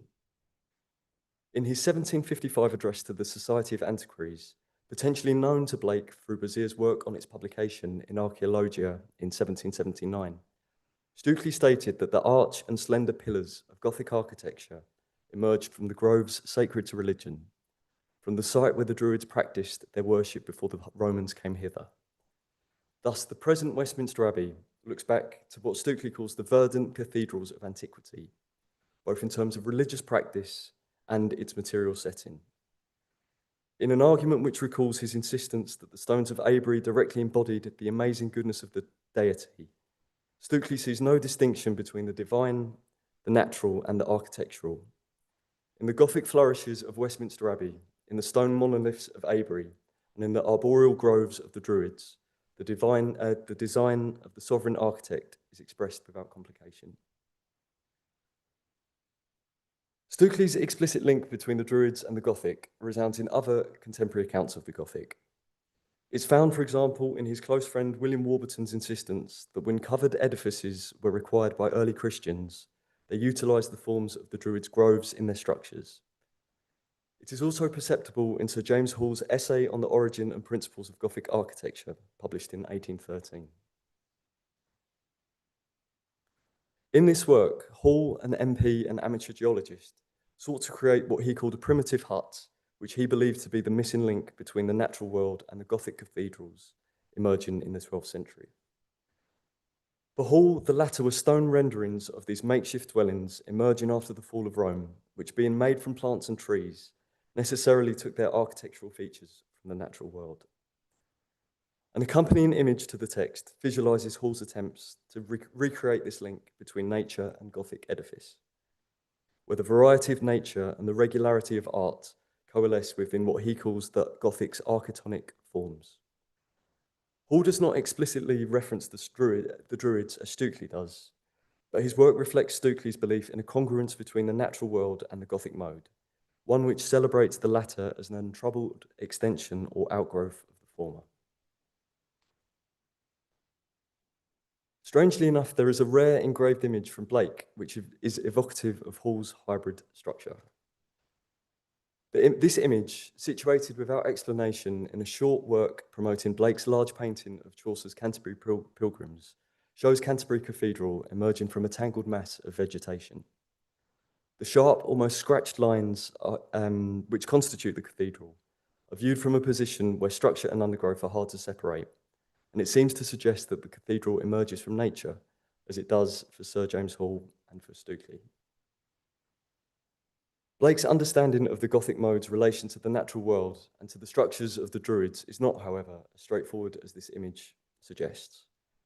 Unlike Stukely, who saw Druidic structure and Gothic architecture as interrelated manifestations of the divine architect's goodness, Blake sees a central tension between the Druidic and the Gothic. To explore this tension, it's useful to contrast two images. On the right is an image engraved after Stukely's original drawing and published as the frontispiece to Stonehenge, a temple restored to the British Druids, published in 1740. While on the left, we see Blake's second printing of Joseph of Arimathea among the rocks of Albion, completed around 1820. In Stukely's image, the Druidic figure moves within an undulating plain, with a sprawling stone structure just visible behind him. However, in Blake's image, which Dina Bain-Taylor argues was directly influenced by Stukely's frontispiece, we see a more vexed relationship between central figure and stone structure. The text accompanying Blake's image describes the central figure of Joseph of Arimathea as one of the Gothic artists who built the cathedrals in what we call the Dark Ages, and explicitly locates him among the rocks of Albion, which elsewhere Blake calls the ancient Druid rocky shore of Albion. What is striking about this image is the way in which the Gothic artist Joseph seems to emerge from and to be separating from the rocky edifice behind him. The movement implied by the rising heel of his left foot on the stone mass, alongside the placement of his right foot on the ground in front of him, creates the sense of Joseph extricating himself from Druidic stone, clasping himself for comfort as he steps forward solitarily in the alien landscape around him. In this image, we do not witness the seamless movement from Druidic to Gothic structure celebrated by Stukely, but instead observe an active, even vaguely melancholy attempt by Joseph of Arimathea to peel himself away from Albion's Druidic rocks. So what exactly is Joseph of Arimathea's task as a Gothic artist, emerging from Druidic stone? I would like to close this talk by suggesting that Blake utilises this figure as one representing the role of the artist, attempting to unknit and reconfigure the mechanical certainties encoded by the erection of Urizen's Druidic structure mentioned at the start. Blake describes the Gothic line as embodying living form, and Claire Colebrook argues that his own work makes use of this line to both form and deform, when encountering the unyielding abstraction of geometric form. The Gothic artist, as Joseph of Arimathea is explicitly referred to in this image, undermines the idea of a rationally planned material world. with unchanging boundaries between its constituent elements, by acknowledging that there is no clear border between imagination and reality, and attempting to reflect a vision reality where beings and forms transform, mutate, and refashion themselves. If Urizen's construction of his wondrous golden building, which closed the heavens, also finds expression in the erection of druidic structure, if the celestial and the terrestrial harden into abstraction at this moment, then the Gothic line does not supplant these originary structures, but constantly reforges or reconfigures the components which had previously been cast in such fixed terms. Joseph of Arimathea's movement across Albion's ancient Druid rocky shore to build the cathedrals encapsulates this shift in practice. The movement from the Druidic to the Gothic is not the unvexed maturation linked to the natural world described by Stukely, but is, for Blake, a conscious artistic choice grounded in struggle. Thank you very much. Thank you.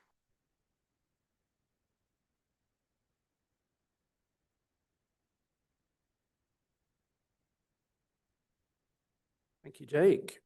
Let's move on to Dr. Dion Dobrinsky, who is a scholar of literature and the environmental humanities, whose work examines the intersections of ecology and imaginative writing from the 19th century to the present. His forthcoming book, Forest Ecology and Fantasy Fiction, Morris, Tolkien, Le Guin, Bloomsbury 2026, situates William Morris at the roots of an ecological tradition in fantasy literature that continues to shape modern environmental thought. So let's welcome Dion.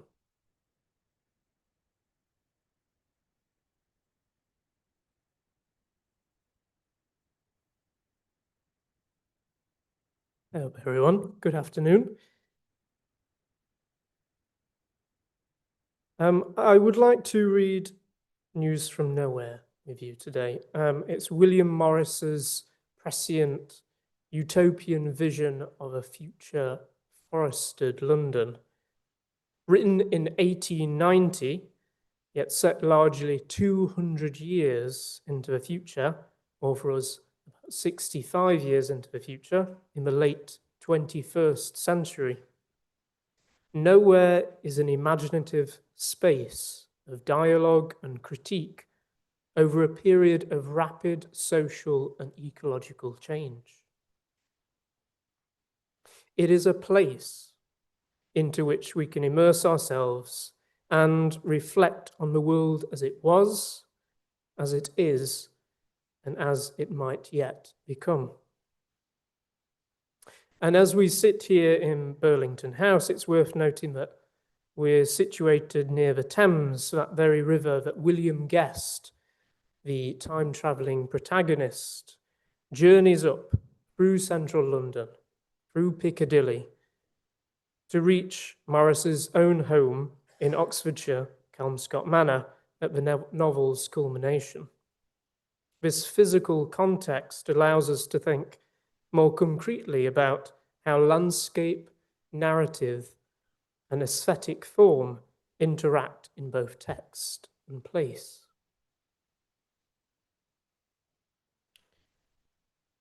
News from Nowhere is a political romance of a medievalist post-capitalist society. To me, it demonstrates that Morris, the visionary social critic, and as the speaker describes himself in the prologue to The Earthly Paradise, the dreamer of dreams born out of my due time, are not separate figures, but symbiotic aspects of the same writer. The novel was first published in the Commonweal in 1890, a socialist newspaper he edited, and then in 1892 by the Kelmscott Press in the ornate style of a medieval illuminated manuscript. There's examples of some of the Kelmscott Press books on display in the library upstairs. You might have seen them. So these two formats in the Commonweal and by the Kelmscott Press reveal Morris's dual intention: to create a beautiful work of art meant to endure, and simultaneously to circulate a radical political vision to as wide an audience as possible. And when we read Nowhere today, amid accelerating climate breakdown, mass extinction, billionaire wealth accumulation, and hyper-consumerism, Morris's attempt to imagine a post-capitalist ecological society feels not quaint, but eerily contemporary.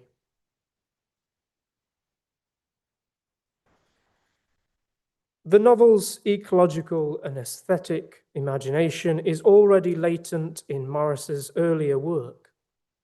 For example, in The Earthly Paradise, he imagines a dream of London, small and white and clean, the clear Thames bordered by its gardens green. A dream of John Ball fuses medieval romance with a revolutionary longing, and even in his late romances, The Wood Beyond the World, The Well at the World's End, and The Water of the Wondrous Isles, try saying that quickly, offer forested worlds that deeply shaped the imagination of later fantasy writers like J.R. Tolkien. In Nowhere, aesthetic and ethical concerns intersect. The craft of the Kelmscott Press edition models a pre-industrial, sustainable engagement with materials, labour, and the natural world. And this medievalism is not nostalgic. It critiques industrial modernity in ways that anticipate today's debates on degrowth, resource extraction, and the ecological limits of capitalism. At the start of the novel, Guest finds himself 2 centuries into the future on the banks of a crystal clear Thames. One of his first conversations with a Nowherean is about Epping Forest. He explains that in the 19th century, the forest was characterized by pollarded hornbeams and holly thickets, ancient sustainable practices that Morris himself praised. And there's an example of a coppice beech in Epping Forest, which is depicted on one of the postcards, which is being sold out in the entrance hall in this building. In both the novel and in a real letter to the Daily Chronicle, Morris laments how the Corporation of London ended the traditional rites of topping and lopping, leading to the neglect, clearance, and what he saw as the forest's impending ruin. This was a live political struggle. By the mid-19th century, large areas of Epping Forest had been enclosed by landowners, often the same magistrates regulating the land, restricting both public access and also traditional woodland rights. Working people mounted a sustained resistance supported by the Commons Preservation Society, Octavia Hill, and Morris himself, in a mass demonstration on Wanstead Flats in 1871. It showed how environmental justice has long been entwined with class struggle. A victory came in 1878, the Epping Forest Act, enabling people to access the forest once more, but at a cost. The new conservators immediately halted pollarding, mistaking ancient pollards for maimed trees. They felled thousands and replanted low-value saplings. As the late eminent woodland historian Oliver Rackham later argued, this decision led directly to a major loss of biodiversity in Epping today. In Nowhere, Morris imagines a future that restores these practices intelligently. Guest notices willows coppiced with some regard for beauty, cut in a rhythm that avoids bareness and encourages structural diversity, now recognized as crucial for habitat health.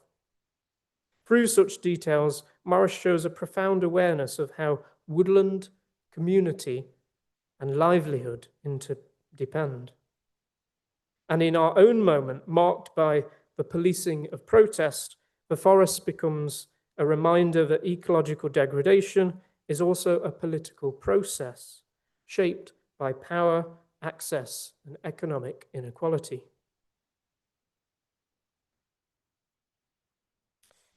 Elsewhere in the novel, Morris imagines a London rich in plant and animal life. Guest observes oaks, chestnuts, planes, sycamores, willows, limes, and orchard trees, apricot, cherry, pear. Elms appear constantly, from the tall old elm at the beginning to the elm-beset meadows of Hampton Court. Their abundance reads as a quiet elegy today, given the near eradication of elms by Dutch elm disease, largely in the 20th century. Guest also encounters diverse bird life, blackbirds, magpies, ravens, sparrowhawks, merlin, warblers, cuckoos, corncrakes, swifts, doves, many of these species declining through Victorian urban expansion. Others, like the cuckoo and the turtle dove, have collapsed dramatically in the last 50 years. Against the backdrop of current mass extinction globally, Morris's future London becomes a counterfactual ecological model, reminding us that biodiversity loss is not inevitable but socially produced.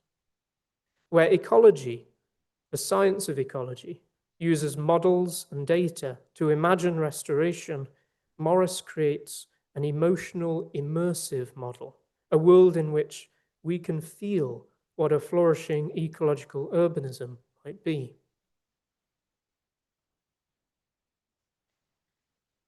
When Guest reaches Trafalgar Square, he's startled to find it's become an orchard.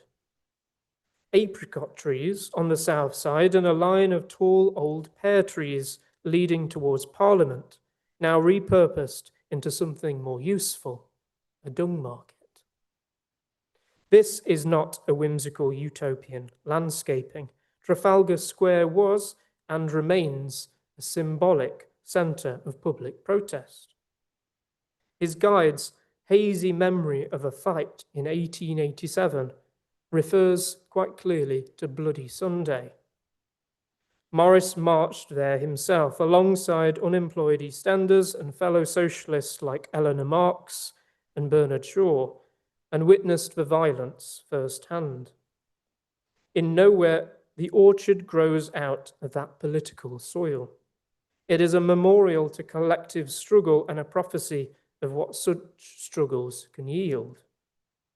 And for us today, it interrogates what public space could become if oriented towards ecological justice rather than policing, advertising, and private capital. It suggests too that climate justice, as with the struggles of 1887, will not be handed down by the powerful. It must be organised from below as an act of shared civic imagination. The novel culminates at Kelmscott Manor, Morris's beloved home and the imaginative horizon on William Guest's journey. In Nowhere, Kelmscott is more than a destination. It is the material embodiment of Morris's ecological and aesthetic philosophy. Its gardens, its orchards, tended trees, they model the kind of labour that also shaped the Kelmscott Press edition. Craft, landscape, community form a single fabric. Beauty arises from stewardship, and stewardship from a deep sense of historical continuity. But reading Kelmscott today also demands a critical awareness. Its serenity, beauty, and historical richness are not equally accessible to those living with housing precarity, polluted neighbourhoods, or widening inequality. In that sense, Kelmscott mirrors both the power and the limits of Morris's vision, a compelling ecological ideal that remains materially out of reach for many. but this tension is generative. It reminds us that environmental flourishing cannot be separated from economic justice. A sustainable society cannot be a heritage enclave. It must transform the structures, inequality, extraction, enclosure that make such places exclusive. News from Nowhere invites what Jesse Oak Taylor calls a strategic presentism, using the past not to romanticize it, but to illuminate the contingency and the mutability of the present. Morris helps us imagine a world beyond hyperconsumerism, billionaire accumulation, and ecological devastation, while also confronting why such a world has not yet come to pass. And so the novel closes where Morris's own life often returned. At Kelmscott Manor, where history, craft, ecology, and political hope converge. Guest is sent back into the 19th century. We are returned to our own crisis-ridden present. But Morris leaves us with a charge to recognize that the forests, the orchards, and the communal landscapes of Nowhere are not merely fantasies, but political projects, a vision rather than a dream, as Guest says at the end of the novel, no doubt referencing to the dreamer of dreams in the earthly paradise. They're political projects requiring collective labour, ecological care, and the courage to imagine differently. If we take anything from Morris today, it's that imagining better futures demands rooting them in the material world, in the tending of land, in the shaping of community, and in the shared work of building justice. And that is the task he leaves us with, to tend patiently and critically the forests of our future past. Thank you.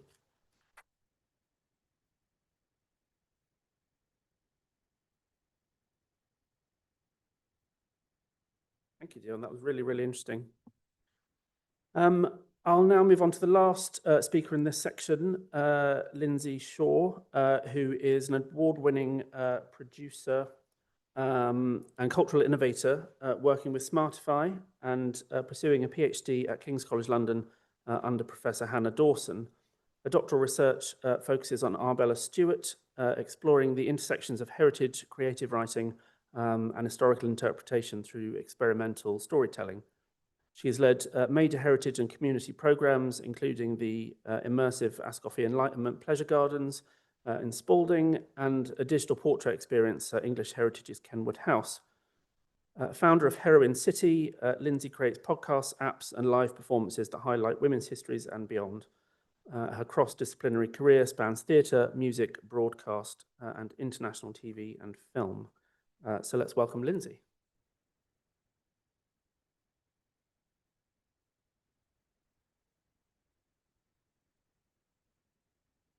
Thank you very much. Good afternoon, and thank you for inviting me here to speak. It's been an honour to sit and listen to everyone and get a chance to talk about Ascafie Hall Enlightenment. So I'm also known as Lindsay Cowlishaw. That's the actual official name. Lindsay Shaw is a stage name, so just to be a little different, but you'll find me online with both of those names. So today I'm speaking about Ascafie Enlightenment, a two-day immersive 18th century pleasure garden event that I produced in March this year at Ascafie Hall Gardens in Spalding. Although I'm now a PhD researcher at King's College London, I want to say on the outset that this project was a creative commission, not an academic study, but it sits within a longer journey that moves between heritage practice, performance, and research, and ultimately feeds into my academic work on women's histories and innovative storytelling. So we're going to play a trailer from the event, all being well.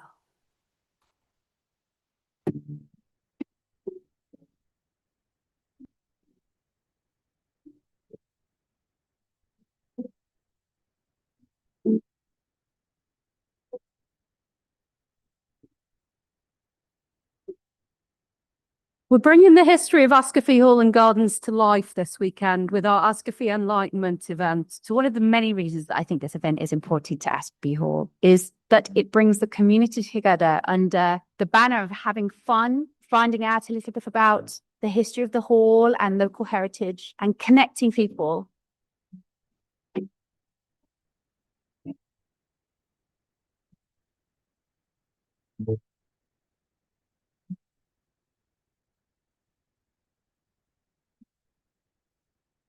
What's been highlighted, seeing all these people out in Spalding is just a really, really nice night. The atmosphere's good, and I think the gardens look beautiful. I think it's just been an amazing evening. I've really enjoyed it. Actors were absolutely brilliant. The music performed by the quartet was amazing. I thought the Ascafee Hall evening was absolutely incredible. It was such an immersive experience and all the lights were just stunning.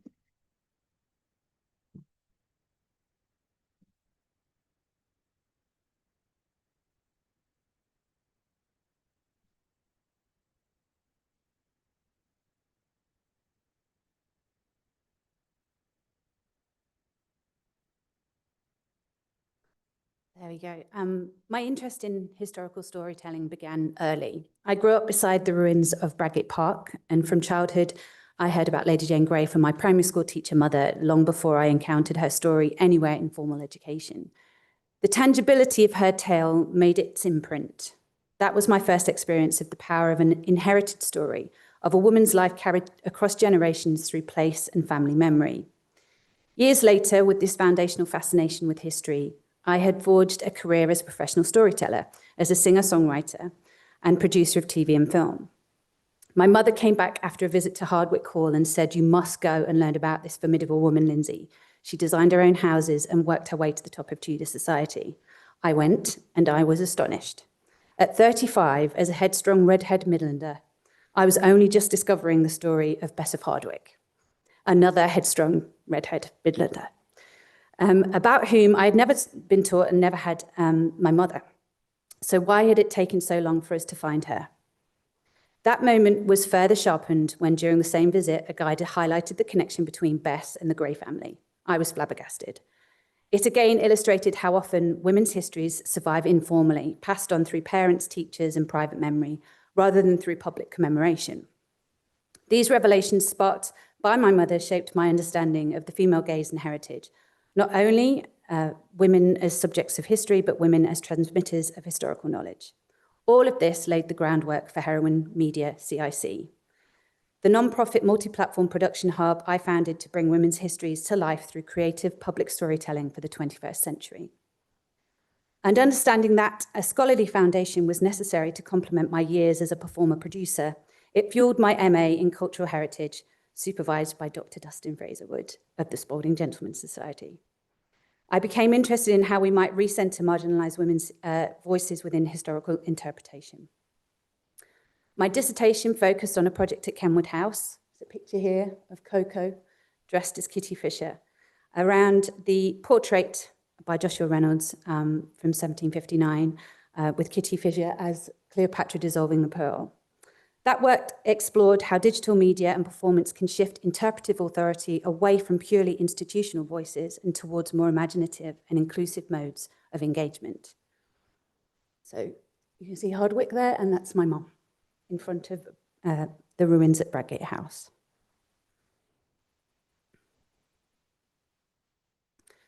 Ascafee Hall is a Grade 1 listed medieval house central to the cultural life of Spalding.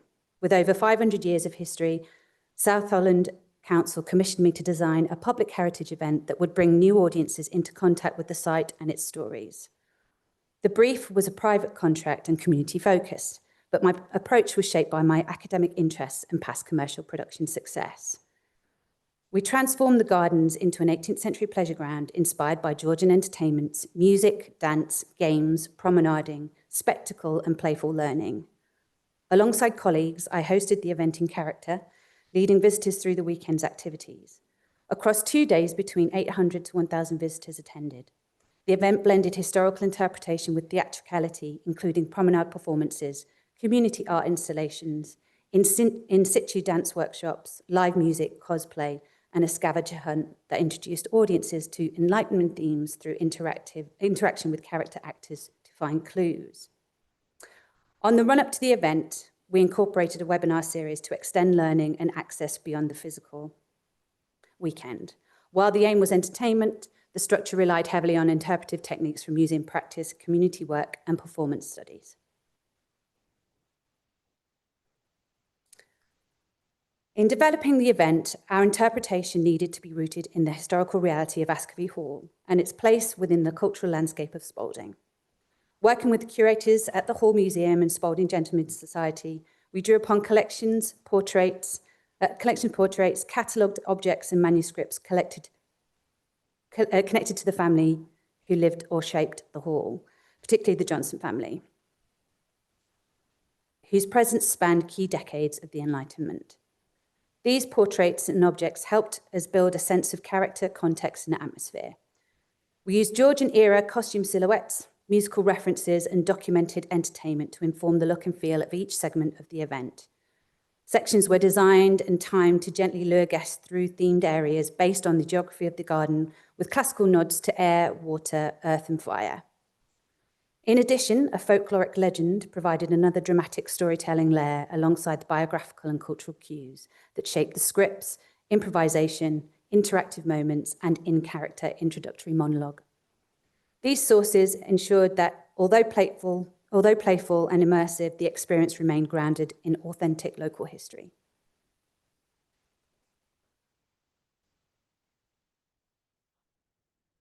We also drew from wider historiography on Georgian pleasure gardens, particularly scholarship on Ranelagh, Vauxhall, and regional assemblies, which helped us reframe the Enlightenment as a lived sensory communal experience rather than a purely intellectual movement. These gardens were sites of social mixing, spectacle, flirtation, display, and curiosity, and that ethos informed every aspect of our interpretation. It also dictated the use of the exceptional hall gardens, enabling a larger audience and fewer logistical headaches. By blending these wider histories with Ascovy's own archival material, we created a hybrid narrative rooted in both national and hyperlocal culture. Collaboration with curators and local historians was key. They helped us identify points where performance could illuminate the records and where creative imagination could ethically and responsibly step in. This approach, merging historiography, local expertise, and creative practice, became the backbone of the project and ultimately shaped how we engaged audiences through storytelling, music, and embodied experience, using recognizable touch points and encouraging further discovery for those interested enough to know more, to want to know more.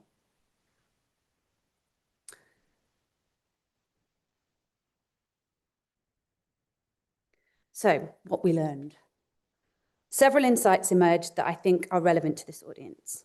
First, as we all know, play is a powerful interpretive tool.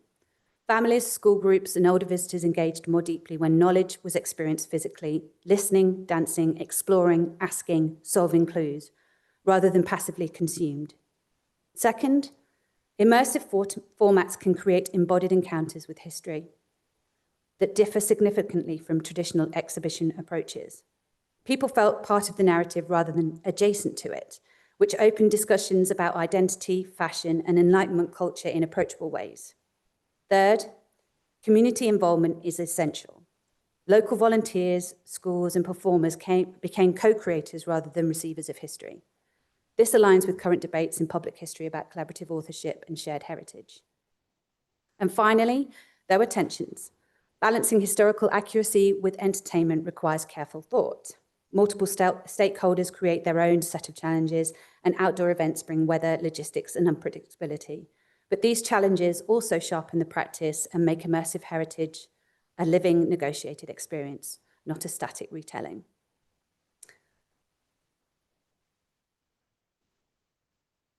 Although Ascovy Enlightenment was a non-profit National Portfolio Organisations Commission, it sits within a clear academic trajectory.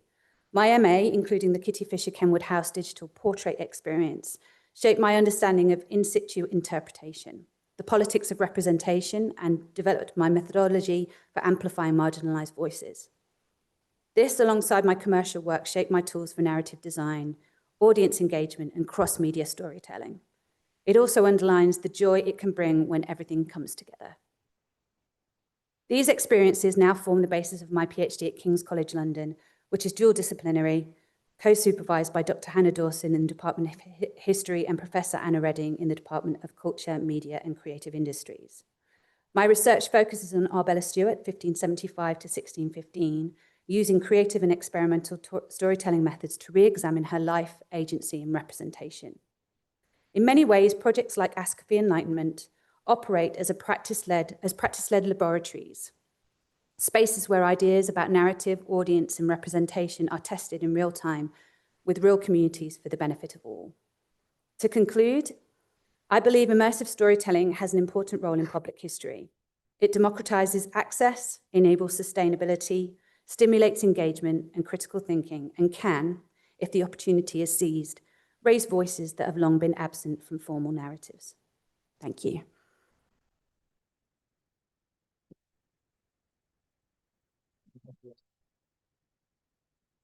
Thank you so much, Lindsay. That was marvellous. I felt like my PhD was coming to life as you were speaking. I think we'll have some questions now. So if the other speakers would like to come up, that would be marvellous.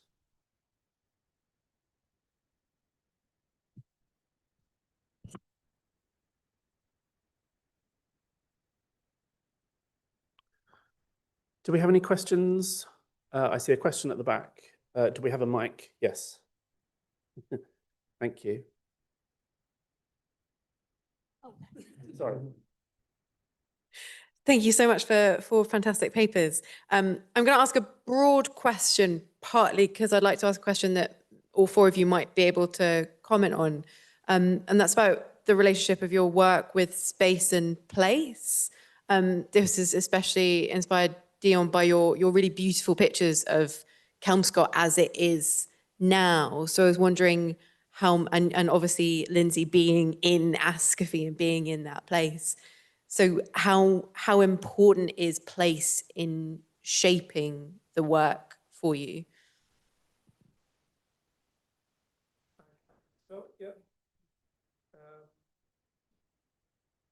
So I visited Kelmscott Manor for the first time only in October this year. I felt like I would have been a fraud if I hadn't. But beyond that, thinking about literary texts within places is sort of central to how I work as an academic. So during my PhD, I was reading forests in fantasy, but I was always also taking fantasy out into a forest. So I was exploring these texts with, firstly, undergraduate students in the Wyre Forest, which is in Worcestershire, and then with undergraduate students. First undergraduate students, then A-level students of different disciplines. And there's something about walking around a real forest and seeing how their imagination interplays with what they can sense around them. It's just crucial. It's a fascinating dialogue that occurs. And also there's something about working outside that makes your creative juices flow and you feel more sociable and you feel happier, especially being under trees. So it was just absolutely crucial to the way I work. Yeah. Yeah, I second that. I think for me, it's intrinsic with what we do because, whether it's a place or an artifact, a painting, there's a connection, a tangible connection to the past that I was the kid that would get dragged out of museums because I'd be making up all sorts of things in my head about this object that I was looking at, this portrait or painting or whatever. But that's what we're doing, is kind of filling those gaps in a scholarly way, but in that way that I think, it screams out to happen, whether it's happening already or whether we're bringing another layer to something that's not had, not come to light, but the storytelling aspect connects us to those objects, and that's, the beauty of it. But yeah, I also work with the Heritage Film and Alliance, and my whole ethos with working with Christina Pascoe is these places are there and they exist. Let's tell the stories that, also exist within those four walls or wherever it may be, because that's the inspiration. And if you do something like my digital experience at Kenwood, you know, we did it in front of the portrait. So we basically explained a small part of why that painting even exists, you know, and those people have friends of Kenwood, or, you know, whoever it may be, have walked by it many times and not necessarily connected to it in that same way. So that's what we bring, is that extra layer that means that people can connect to an object and to the people of the past in a really tangible way.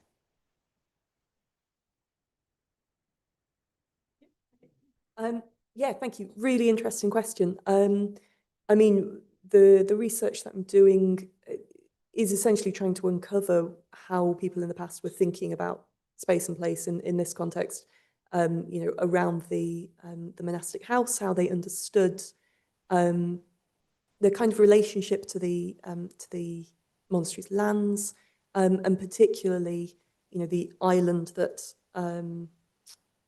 Crowland Abbey stood on. That seems to be something that's really, really fought over, and actually the new excavations by Duncan Wright and Hugh Wilmot seem to be showing that we can see that in a material way as well, which is really exciting. So yeah, I'm really interested to see how that kind of develops through the project.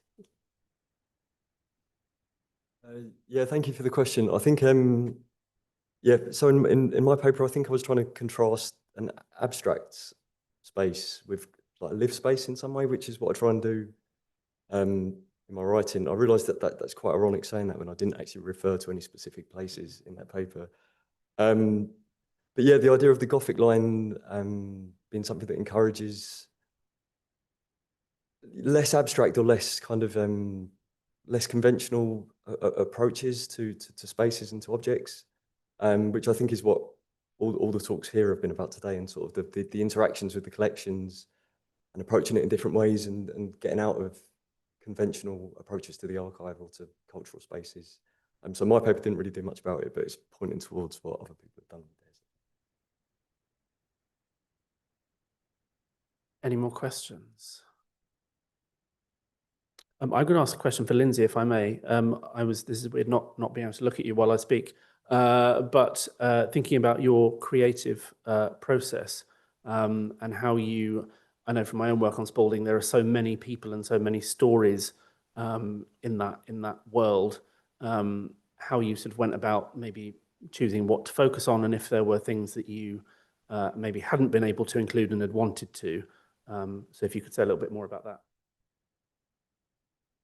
I'm a big believer of giving people free rein as much as possible, especially when it comes to creativity. And a lot of the actors were super into deep diving into their characters, and I left a lot of that to them.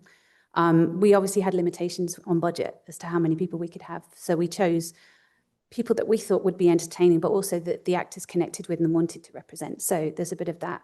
But, you know, you can never do everything all, you know, at once, but we chose a specific period, but we did also decide that family members were going to be there, even if, you know, chronologically they probably wouldn't have been. So we also chose to kind of represent an era rather than a one date. But we also picked objects that, again, you know, people will have seen. It's, you know, everyone that's lived in Spalding or knows about Spalding has been to Ascafie Hall, and I think they'll have objects they remember. So we tried to represent those objects. And obviously, if there was a great story like Mary Baker's story, was just, you're like, she's got to be there. You know, if people jump out, but it's really just a very fun, free process. So I'm never going to say no. If someone has an idea on a character that connects, I'm going to say, yeah, absolutely, let's try that. And that was the beauty of it, actually. We got quite a brilliant free rein to try things out. Wonderful, thank you. If I see no more hands for questions, should we wrap up for this section? If we can thank all of our speakers once more.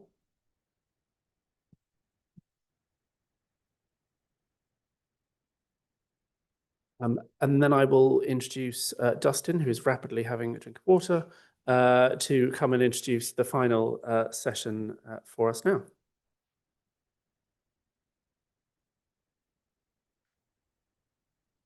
Thank you, Liam, and thank you all for sticking with the day. It is just coming up to 5 o'clock, so well done you. Our last session is just two presenters, and one that's really near and dear to my heart, so thank you, Anushka, for letting me chair this one. And this is our panel of two people doing placements or have recently done placements. The first of those, I'm just going to get out of the way and let them get up here. The first of those is Claude McDowell, who's a writer and performer with a background in performance art, clowning, and environmental justice activism. She's currently completing a degree in playwriting at the Royal Central School of Speech and Drama, and has worked with organizations such as the Lyric Hammersmith, the National Youth Theatre of Great Britain, Soho Theatre, and the Almeida Theatre. Claude is presently developing new work through residency programs at both the Society of Antiquaries and Hoxton Hall. Before focusing on playwriting, she was active in environmental justice movements and spoke on major international panels, such as the 2019 plenary panel for the Women's Forum Global Meeting in Paris, where she appeared alongside then New York Times executive editor Dean Baquet and then United Nations High Commissioner for Human Rights, Michelle Bachelet. Her debut play, The Vortex Practitioner, was recently longlisted for the 2025 Bill Cashmore Award. Claude, over to you.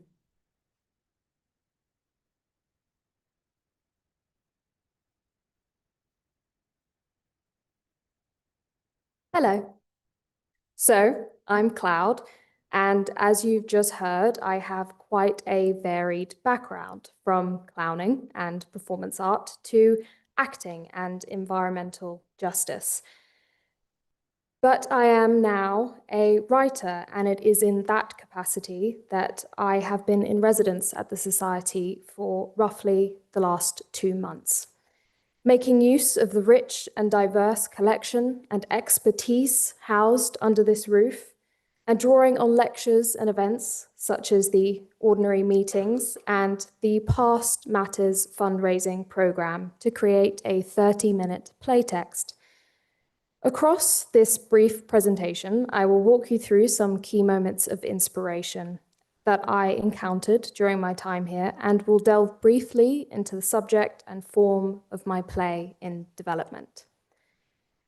I conducted the bulk of my research within the library, finding it to be the ideal place to conceive of and to write a play. So if there are any other playwrights here, I highly recommend it.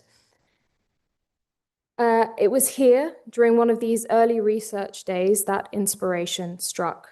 I was looking out of one of the windows, and this man was looking back at me, Joshua Reynolds. I suddenly envisioned him pulled down, dismembered and dismantled, and this site, Burlington House, in the midst of some sort of transmutation of form and purpose. And so my play, Lapsair, began to take shape. This piece is a site-responsive, speculative fiction set at the Society of Antiquaries, where a team of specialist decorators work to convert Burlington House into luxury apartments. The play imagines a near future in which capitalist and consumer culture has largely supplanted institutions of knowledge, such as the Society and the Royal Academy of Arts, highlighting the fragility of cultural and intellectual spaces in our current cultural and economic climate. Thematically, the piece explores a post-lapsarian condition, in this case, one in which society has fallen away from knowledge, wisdom, and culture, and one in which the institutions responsible for the stewardship of these have been cannibalized by a system that no longer values knowledge above commodity. I found that in writing this piece, it began to resonate ever more with current events, with challenges facing institutions like the BBC, highlighting the ongoing tension between profit-driven imperatives and the preservation of collective cultural knowledge. The work is also influenced by the ideas and ethics of William Morris. Thus, this piece also reflects a concern with preservation, craftsmanship, and the value of art and heritage in a post-capitalist world. In fact, this quote from Morris, from a talk that Morris gave in 1877, which I discovered in a biography very kindly lent to me during my time here, in many ways exemplifies the core themes and message of my piece. This quote is now in the dedication of my script. Cut down the pleasant trees among the houses, pull down the ancient and venerable buildings for the money that a few square yards of London dirt will fetch. Blacken rivers, hide the sun, and poison the air with smoke and worse. That is all that modern commerce will do for us herein. I'm now going to read the first few stage directions and lines of the script. For a bit of context, the character of May is a muralist and the character of Gareth is a site manager. Act 1, Scene 1, a grand forecourt of a grand building, now a construction site. 2 pairs of pillars painted in trompe-l'oeil marble frame the space. They are the only bit of colour in an all-white room. Upstage centre, a dismembered statue, its darkened bronze body lying in discarded pieces. In one of its hands, there is a brush, and in the other, a palette. Its head has been perched on an upturned paint bucket. Its focused, furrowed brow stare now looks at nothing in particular. Staring at it is May. She stands looking down at this relic in painter's whites, holding a wooden toolbox in her hand and wearing a large rucksack slung across her shoulder. She looks around the quiet and empty space and then back to the statue and then to the audience. I met a traveller from an antique land who said, 2 vast and trunkless legs of stone stand in the desert. Near them, on the sand, half sunk, a shattered visage lies, whose frown and wrinkled lip and sneer of cold command tell that its sculptor well those passions read, which yet survive, stamped on these lifeless things. The hand that mocked them and the heart that fed. And on the pedestal, these words appear. My name is Ozymandias, King of Kings. Look on my works, ye mighty, and despair. Nothing beside remains, round the decay of that colossal wreck. Boundless and bare, the lone and level sands stretch far away. Gareth enters from behind her. Sorry to have kept you waiting. May turns at the sound of his voice. No problem. He sticks out his hand, tucking an iPad under his arm. They share the briefest of handshakes. Now, as I'm sure you're aware, I did not write that poem. That is Ozymandias by Percy Shelley. But as I'm also sure you're aware or can deduce, its relevance to the world of the play. A world in which Joshua Reynolds is now the shattered visage and Burlington House is now the lone and level sands that stretch far away. On that note, that concludes my presentation.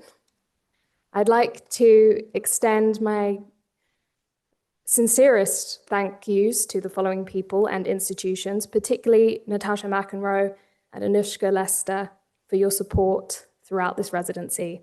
The Society and its collection, any artist would certainly be lucky to respond to it. Thank you so much.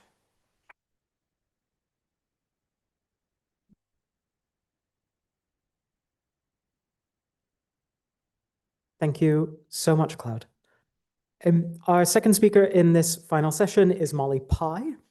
Molly is a Midlands 4 Cities funded PhD researcher considering the role of public value in the development of archaeology in 19th century Britain.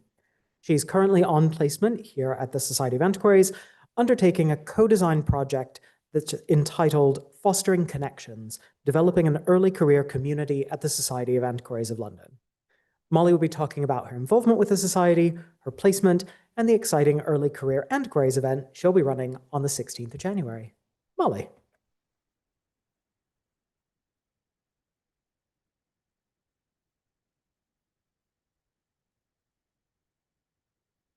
Thank you, Dustin, for that introduction. I am here today to talk to you about my placement. which is called Fostering Connections, Developing an Early Careers Community at the Society of Antiquaries of London. Like my PhD, this is funded by Midlands for Cities, which is part of the AHRC Doctoral Training Partnership Scheme. I am lucky to be able to spend up to 3 months here funded by Midlands for Cities, and I am spreading this across 4 months. So I started at the beginning of October and I will be finishing up at the end of January. The brief of my placement is to undertake research, to suggest an idea for a one-off event or series of events to then develop, deliver, and evaluate. I am also supporting Anushka as the Programme Development Manager. But before I talk about that placement, I thought I would explain how I came to be here today. I am doing a PhD at the University of Leicester, and as Dustin explained, my thesis asks what the role of public value was in the development of archaeology as a discipline and its relationship with the public in Britain from 1830 to 1880. The national portion of my research is centred on the British Archaeological Association, particularly the annual congresses which they held in different locations across the country. For that, the Society of Antiquaries has in its collection some of my most important material. This includes Duncan's correspondence. He was the editor of the first Congress volume. Also several scrapbooks, 6 by Charles Roach Smith, 1 for each of the first 6 Congresses, and he was one of the 2 main founders of the association. There are also 2 scrapbooks which were made by Thomas Francis Dillon Croker, who was another important early member. And again, those relate to the first 6 Congresses. These scrapbooks contain correspondence, newspaper clippings, prints, paintings, drawings, poems, and all sorts of interesting things which are highly, highly valuable for my research. These photos are from the summer where I spent many weeks in the library at this beautiful desk.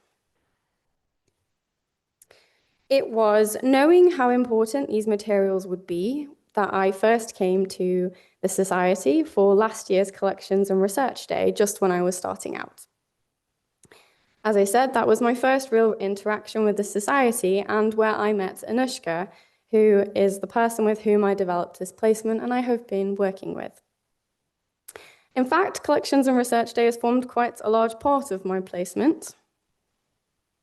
Supporting Anushka with the events programme gave me the fantastic opportunity to visit Kelmscott Manor, and I was also lucky enough to spend 5 days at the Spalding Gentlemen's Society, where, alongside planning for today, I was able to experience an even more condensed version of the Heritage Associates programme, which you heard about this morning. I did all sorts of amazing things, and I learned so much. The highlights included touring Ascafie Hall and seeing the current displays. I got to take part in one of the amazing Conservation Tuesdays. I did some training in museum accessioning, and I also did some digitization of the Minute Book Index. So while I've been doing this, I've also been working on my Fostering Connections project, which began with research. So I looked at current ECR and PGR networks in the wider humanities in relevant disciplines, for example, history and archaeology. I looked at key organizations that I already knew about or that popped up in my research. I also looked at funding bodies and Burlington House societies, so the neighbours here in the courtyard. This research definitely showed that there is a need for networks, and indeed that was identified in the UKRI 2014 report on the support for arts and humanities researchers post-PhD, which noted that early career researchers want opportunities to connect and share experiences. Current AHRC guidance for institutions on how to support early career researchers also recommends that they bring together the early career researchers and those from non-academic sectors, that they champion diverse routes in, through, and out of academia, and that they acknowledge career difficulties. The British Academy Early Career Research Network is, to my mind, one of the best networks currently out there. The 2022 evaluation report for their pilots demonstrated just how successful a network like this can be. And they showed that the ECRs who joined primarily valued the scheme for connecting to the UK humanities and or social sciences community rather than the skills development. They found that they were looking for potential collaborators, so to connect with those who had similar research interests, and their comments and responses to multiple choice questions really highlighted the difficulties that many early career researchers were facing, in particular the loneliness that often comes with the nature of research in the arts, humanities, and social sciences. So I think that there is a real gap in the market because as it stands, there are currently no interdisciplinary PGR or ECR networks for those whose research or careers relate to the past. And there are certainly none which span the different career stages, as is often comes up as something that would be a good idea. And where networks do exist, even if they're focused particularly for a certain discipline or perhaps an approach to a discipline, they tend to focus on skills development rather than networking and community. I think that the Society of Antiquaries is really well placed to fill this gap. I think antiquarianism has the scope to be truly interdisciplinary and to bring together postgraduate and early career researchers, as well as early career individuals whose work involves the past. I think that my research highlights a very high level of engagement could indeed be expected. And that brings me to my suggestions for an early careers network in the future. I would suggest that it would be run by volunteers, operate sessions remotely online, and focus on peer support, social networking, and the exchange of ideas among a diverse cross-disciplinary community of those from different early career stages. Events could include work in progress sessions or communal silent study online and reading groups. So that brings me to my event that I shall be running on the 16th of January. This event will be free, and in fact, we will be able to offer some travel bursaries. The event will welcome PGRs, ECRs, and those starting out in fields involving the past to come and consider how the Society of Antiquaries could contribute to early career support by enabling the exchange of ideas and peer support in these challenging times. The morning will be dedicated to networking and introductions. So all attendees will be invited to give a 3 to 5 minute presentation with the aid of a non-academic poster and a creative representation of an object related to their research interests. This is in the spirit of the antiquarian conversaciones of old. In the afternoon, there will be workshops to discuss how the proposed network could be supported by the Society, and this will be guided by pre-circulated questions and conversation starters. Ultimately, I would like to use the feedback gathered from this session to produce a report which could, in the future, hopefully, be used to create an early career antiquaries network here at the Society. Just to conclude, I hope that that brief overview of my placement and the journey to it has shown the wonderful things which can come of the connections made at Collections and Research Day, especially when you keep in touch and stay involved. If you identify as an early career antiquary, if you are just starting out in your field, please do come on the 16th of January. I really value your opinions and your thoughts. If you have any questions, please talk to me, send me an email. And finally, I want to acknowledge my funders, Midlands for Cities, for making this placement possible, but also to thank the Society of Antiquaries for having me on placement, particularly Anushka. This has been an incredible opportunity. I have learned so much. And I also want to thank Kelmscott Manor and everybody at the Spalding Gentlemen's Society for being so welcoming and lovely. Thank you.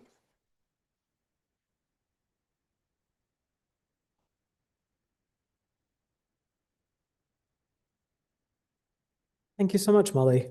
I think we do have time for a couple of questions. Yes, good, excellent. Questions from the room? You can think while Molly and Cloud make their way back to the front.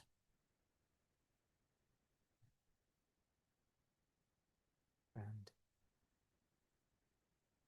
anyone before I steal the first one? Yeah, back in the back. Great. Just for Molly, wondering how you define early career. Is this something specific you have in mind? I think that on the basis of some of the other early career networks that do exist, the best thing to do is to allow early career people to identify themselves. I think that everybody's journey looks completely different, but I think that the early career is probably somebody who feels like they're just getting started. Perhaps that has been intersected, so I don't want to put a timeline on when they did make that transition. I think, yes, it's about how you feel about your career if you're just getting going and perhaps facing challenges and you want to connect with other people to share your experiences and yeah, get support from your peers. Thank you. Any other questions from the floor? Yes.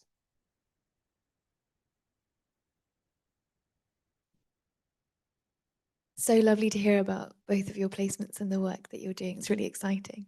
Cloud, I just wondered in relation to your play that you've been writing, and I think hoping to have a performance of, and relating it to what Dion was sharing about earlier in terms of Morris and News from Nowhere.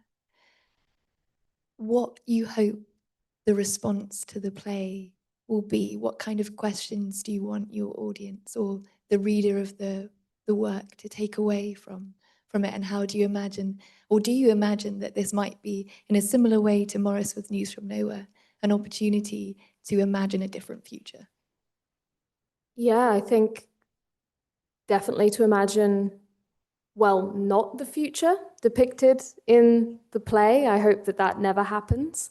Although, of course, times will eventually change, but you do have a 1,000-year lease. So, but I think the overall message of the piece is the value and importance of institutions of knowledge, and also the importance, sort of in the style of the Society for the Preservation of Ancient Buildings, the importance of buildings to a nation's sense of self in many ways, and also society's understanding of its values. I think buildings can often be representational of what is at the core values of society at any given time. And within the play, the nature of these luxury apartments I don't want to ruin it. I was about to ruin it. I won't ruin it. But yes, it will be on, I think, sometime next year in the summer, hopefully. We're currently in discussions, but yeah, keep an ear out.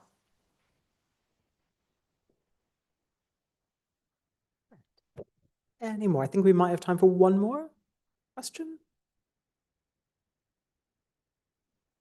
I'm going to steal it then.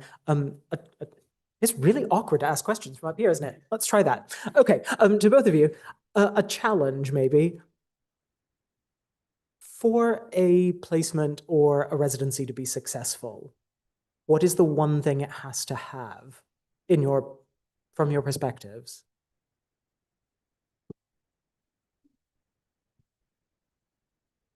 I think that in order to have a placement be successful, I really truly believe that we have to pay people for their time. I think that providing a space cannot be all well and good, but if you have that space to do the thing, you probably still have rent to pay. And if you're doing a placement, you can't be working. And I think that there are often so many people who have opportunities who can't take them. And I feel very privileged to be in a position where my funders will allow me a 3-month funding extension to do something like this, but not everybody is that fortunate.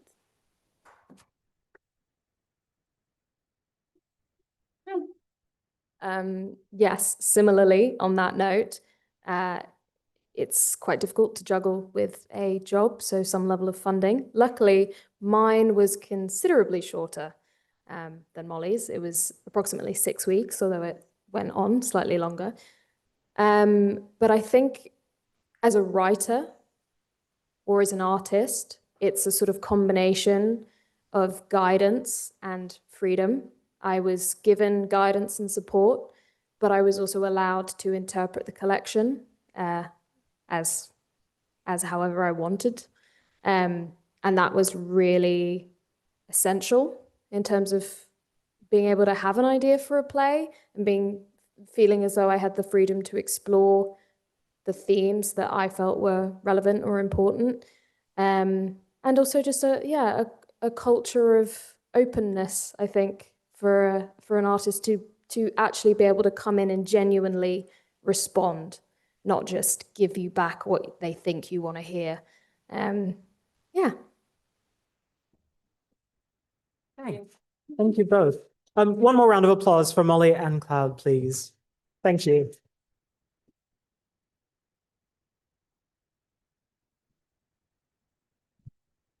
Make it political right at the end. That's the trick. Anushka has very kindly or horrifyingly asked me to reflect on the day. And so I have given myself 30 seconds to do that. But before I do it, I just want to say thank you to Anushka, who very generously billed this as a collaborative day, when in fact, she did the lion's share of the work of organizing. So please, before I say anything else, a round of applause for Anushka.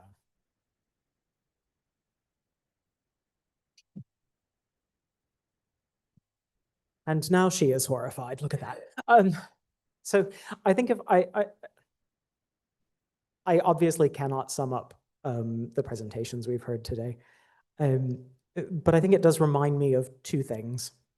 One, and they're both personal, so I hope you'll forgive me for some imagining of my own past. One is a moment when freshly having left a period of extended research here in this building and thinking, oh gosh, what do I do now? Someone said to me, well, the trick, of course, is not to become too antiquarian. And I took that away and I went to a first mentoring session and they said, you know, your work is really fascinating, but it's all very antiquarian. And I didn't know what to do. And I think the thing that today reassures me of, belatedly, is that the answer should have been, well, of course it is, because that's what the work is. And the point is to be happy and to be proud of that and to embrace the antiquarianism.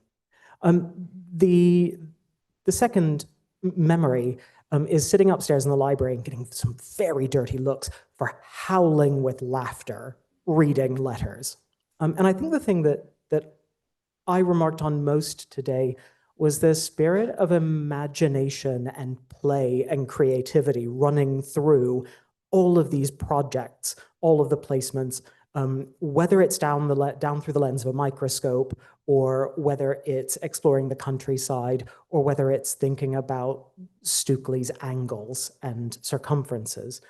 And I think that spirit of antiquarianism, not being afraid to laugh, whether that's something other and far away, or whether that's looking into a mirror, is absolutely crucial to what we do. I think embrace the playfulness. Don't be afraid to open the doors and let people in to have a play. And don't guard your toys too preciously. Those are the three lessons I'm going to take away from today. Thank you so much for letting me be here. And I'm going to turn over to Natasha McEnroe to formally close the day.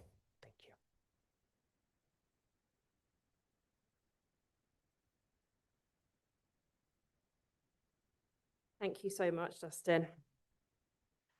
So yes, Anushka and Dustin did ask me just to say a very few words to sum up the day and to really reflect on perhaps what a day like today means for the society. I will keep this brief because my rule in life is never get between an audience and a glass of wine.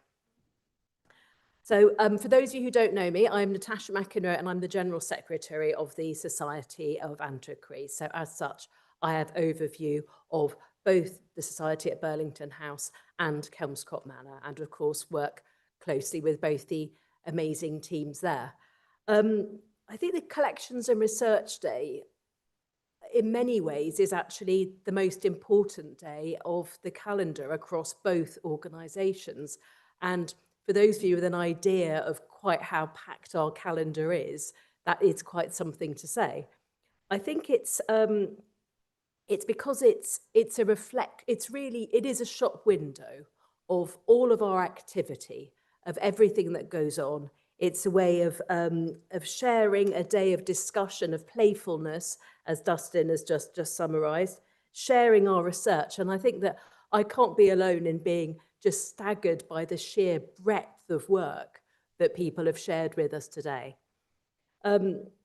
We've learned about the research that has sprung from loans of the collection, from student placements, from buildings, diving around in the archives, the collections and many different forms of engagement, all of which have just been a wonderful variety of stories for people to share. A personal note, I have particularly appreciated people sharing their own personal stories and their own personal responses to their work. And I think that's a really valuable point. You know, none of us work in a sort of vortex. We are all humans, and what we as people bring to our work is something that is really important. The humanity that we bring along with us. I think that's something that I take away from the day. Another point perhaps is the importance. There's no point in just working in a vacuum. Today symbolises the importance of disseminating, of sharing, of discussing all of our work, and including, of course, the importance of historic collaboration as well. So I will end with just a few words of thanks. Thank you to Dustin and the team at the Spalding Gentlemen's Society. It's always wonderful to collaborate, and I think particularly so with a collection with whom the Society of Antiquaries has got so much in common. I mean, we haven't really sort of scratched the surface of our commonality today. Of course, I'd like to thank all of our wonderful speakers, but also you, the audience, people who have contributed by asking questions, by chatting during the breaks. It all helps to make a really valuable day. And do, as we've heard particularly from Molly and Cloud, do follow up with connections afterwards and really make the most of today. I'd like to thank the support team, people who are pouring out wine and coffee, Ed at the back, who's made all of the AV run beautifully throughout. And I'm going to embarrass Anushka again. You honestly, you've appreciated today, I know, but you won't have appreciated all of the other stuff that she has done on a day-to-day basis, whilst also organising a day like today, which is, those of you who know, is a terrific amount of work. So I hope that you will join me in thanking Anushka and then join us by having a glass of wine outside. Thank you.